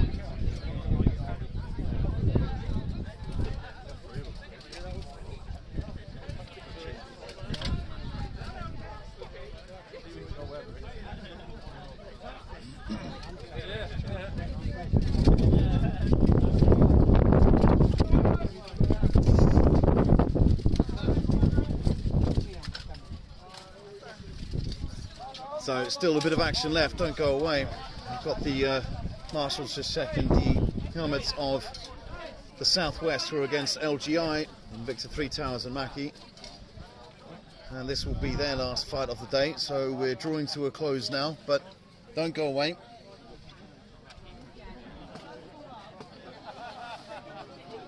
One thing that's been good is to see that there's been so much improvement in the teams, and some of the fighters are just taking the opportunity to gain experience. So of course this isn't a Buhurt Masters or Buhurt Prime tournament, it's not Battle of the Nations, so we're not talking about that level all around. But this is exactly the opportunity that younger fighters, newer fighters should take to get their experience. You simply can't go to Battle of the Nations if it's your first tournament. You absolutely can't do it. People have done it in the past, they got brand new armour and they wanted to have a go and they were convinced that this is the way to do it, and it's wrong. And it doesn't work at all. And you can't go into those international tournaments, those big tournaments. These are the ones that you have to go for. But even here, you see the level of quality. You know, there's no messing about. Everyone's going it hammer and tongs. Everyone's giving it the same amount of energy they would as if it were their last fight representing their country. And this is what we want to see. This is the difference that it makes. And you can see, even after fighting all day, the fighters have got all of this energy, jumping on top of each other, grappling each other, swinging, throwing. I think that's from the Southwest team. The aggression is really good. A nice takedown there, however, from LGI in the back. Visibility starting to get limited. We do have the lights on, just in the back there. You have Southwest. Well, it still looks pretty even at this point. I wouldn't like to call it. Well, that's a great takedown there from LGI. So the numbers are pretty close, but you can see that just going for the jump there. A lot of energy going into it, but of course when you're going against a fighter that big, it's not going to be an easy task. Again, careful movement at the back. So even though they're wearing down, they are moving, and that is a good takedown. Very clever, good teamwork from LGI at the back. Again, the two Invicta fighters. Just in the corner there, you have the big 3 Towers fighter for LGI. And I think at this point, LGI have a big advantage, but they still have 3 fighters to take out, and I think that'll be called. Well, a good victory there for LGI.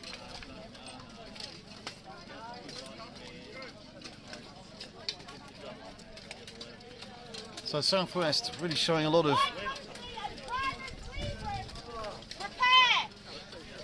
as I was saying, showing a lot of aggression. The Southwest fighters, again, they just need to control it in certain places, leave themselves slightly open in specific areas, and they need to watch that one.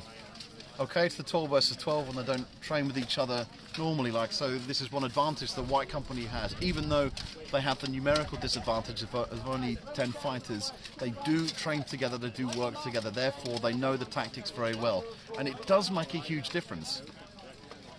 Strategy is all important, not only in 5s but 12s, and it's a different thing altogether. So of course, when they don't get the opportunity to train together, to fight together, to strategize together, it does cause complications. But White Company don't have that.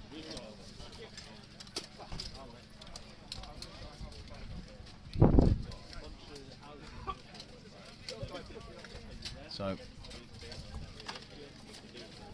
let's come to the last round. As just mentioned there, the next fight will be White Company and Primus Liberi.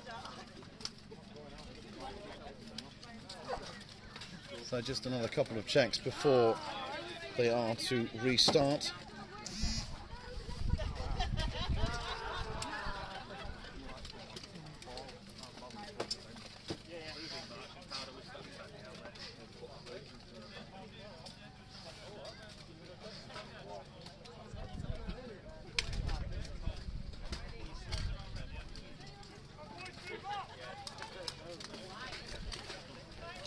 And about to get underway. Southwest. Again, you'll expect some early aggression from them. Perhaps not as much. But yes, as a nice move into the back, and the gauntlet has flown off. I think it is, anyway. And this is a careful movement, forcing LGI into the back. And again, certainly ACG, they tend to bring out their A game in the second round. We've seen a lot more come out of them as they gain their momentum.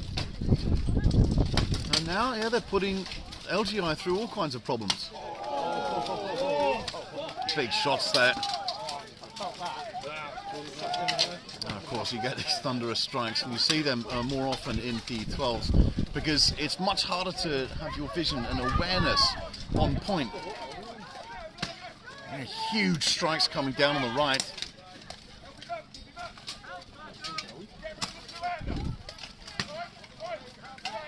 You can see, of course, as usual, as expected, the pole arms come out in the mass battles of higher numbers. And it makes a good substitute weapon. I'm not sure why there aren't more available. And you can see the LGI fighter coming back. The pole arm is loose, but his teammate is there to take care of it. That's very good vision. You saw what was happening, and that's called.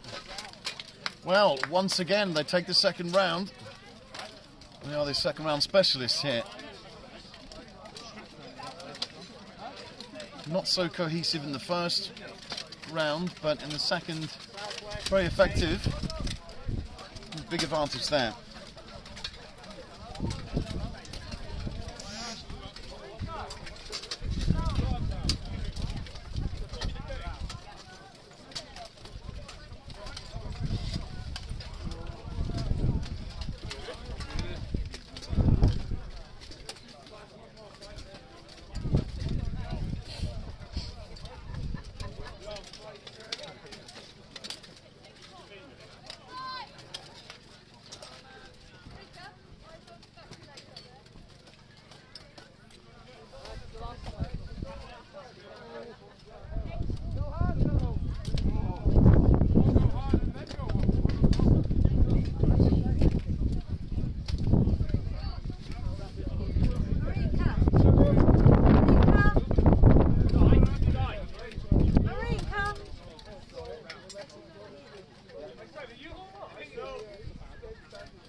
So we now go into the final round of Southwest versus LGI, and you can expect real fireworks here, as this is of course their last fight for the day.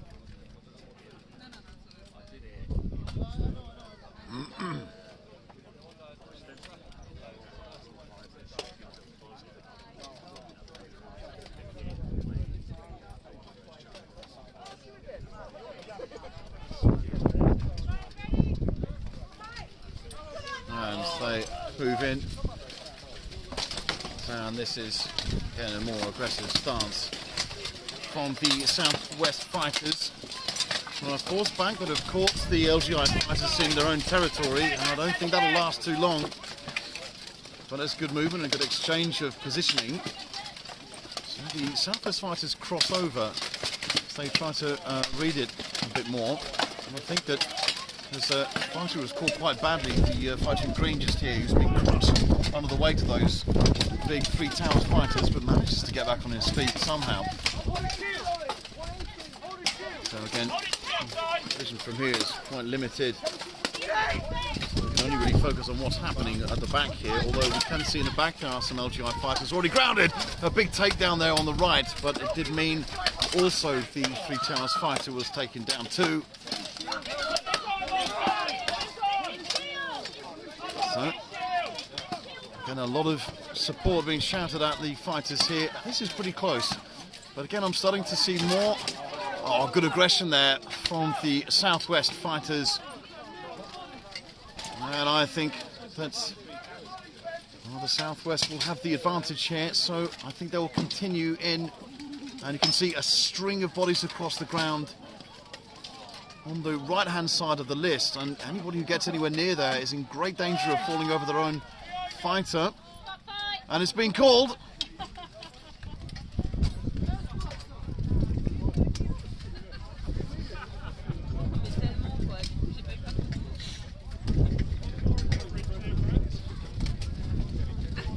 Oh, the count has come down.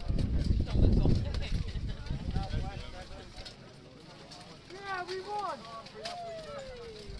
And that's great work from Southwest. We'll be very happy with the result from that, which ends their tournament on a high.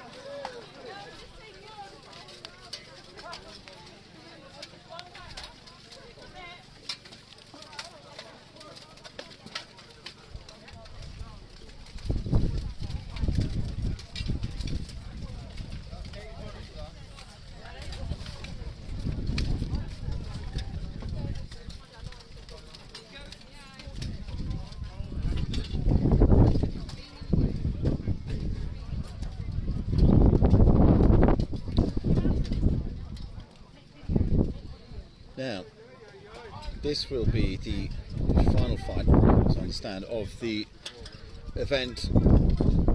Of course, none other than White Company. But they face Primus Liberi, the coalition team between Primus and Liberi and Armis, the veterans team.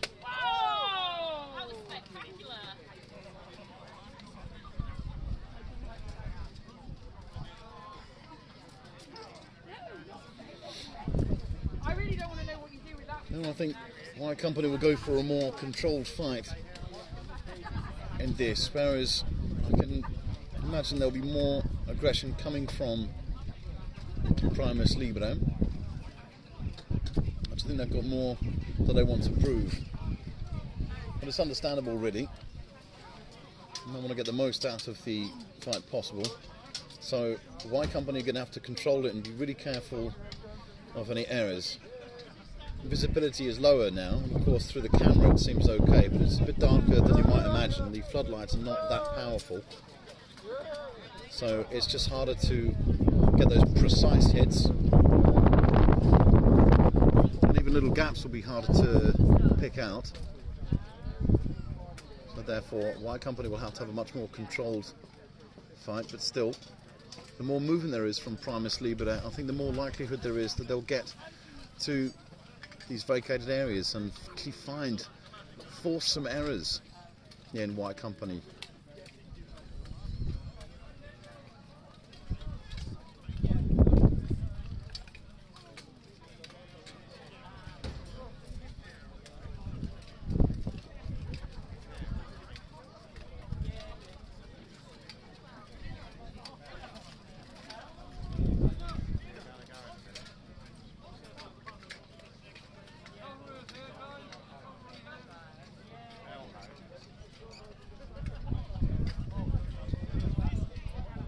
Well, White Company will be very happy with the tournament that they've had. And they continue to dominate the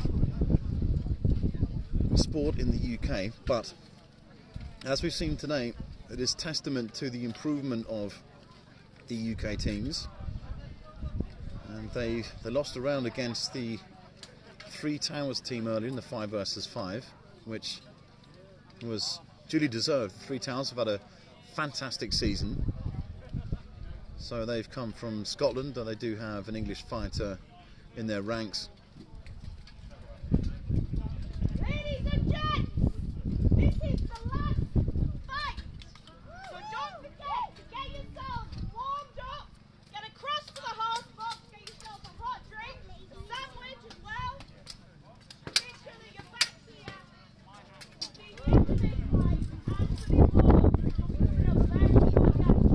So, there we have it. For those of you interested, there will be the award ceremony after this, if you're still around.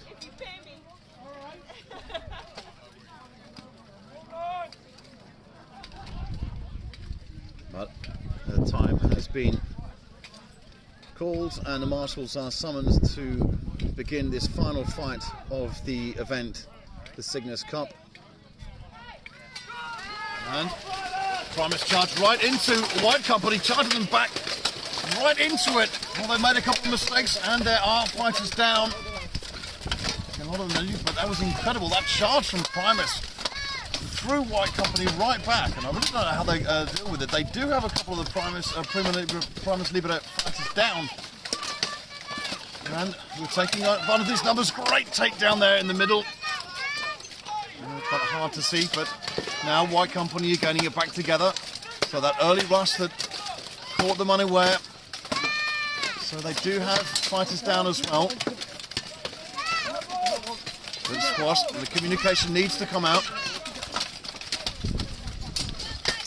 Again, fighters slammed down in the back there. And you can see now that White Company are punishing them for that early rush, slamming them into the ground. Strikes coming in the back. And that is stopped.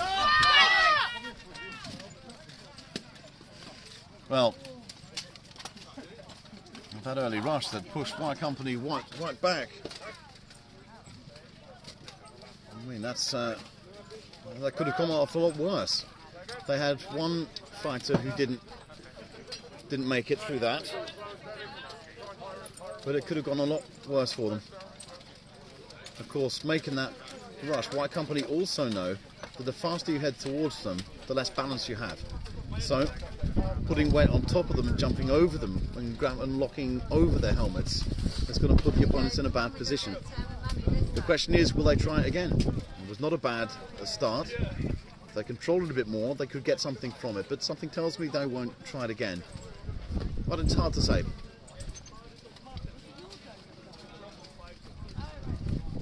Again, it's the proof that Primus Liberi wanted to give it all, had a more aggressive start. I don't know, it's just hard to say whether they'll try it again or not. It might be a strategy they want to see work because they very nearly got the results they were looking for.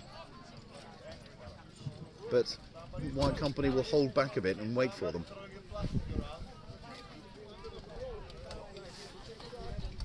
What White Company don't want to do is get involved in the same trick and rush too fast towards them, because they'll be at the same balance disadvantage and Primus Liberi might actually clock onto that.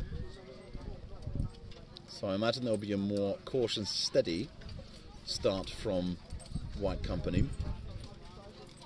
Let's see what Primus will do.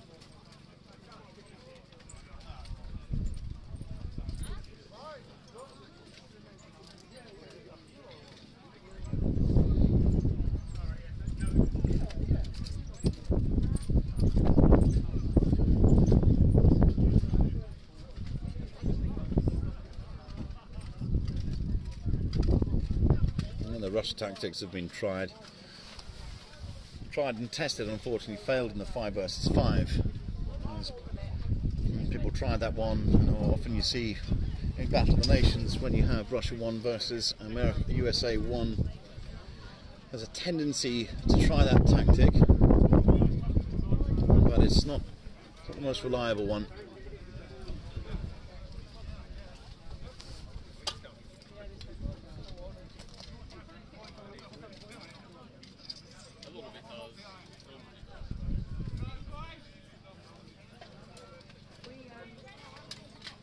So, here we go for round 2 of White Company versus Primus Liberi. Quite the same rush, and it's split it through the middle. And great charging there from White Company. So we got Primus Liberi fighters crashing about all over the place at this point. Good control. Also from the Primus Liberi fighters, even though they do have a string of fighters down on the right hand side. Spikes are coming in again, trying to force them below the list to get them out. And that is it, it's called.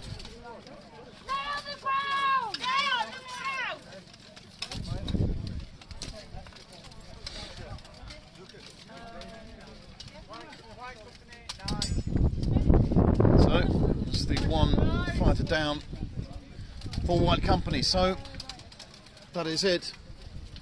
This will leave rolling for the sake of the award ceremony.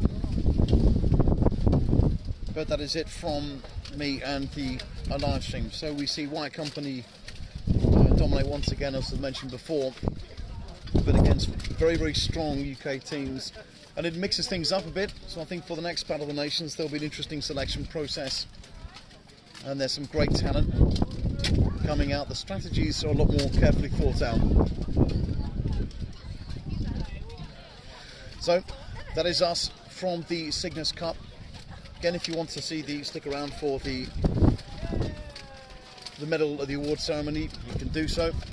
Other than that, we will be signing out.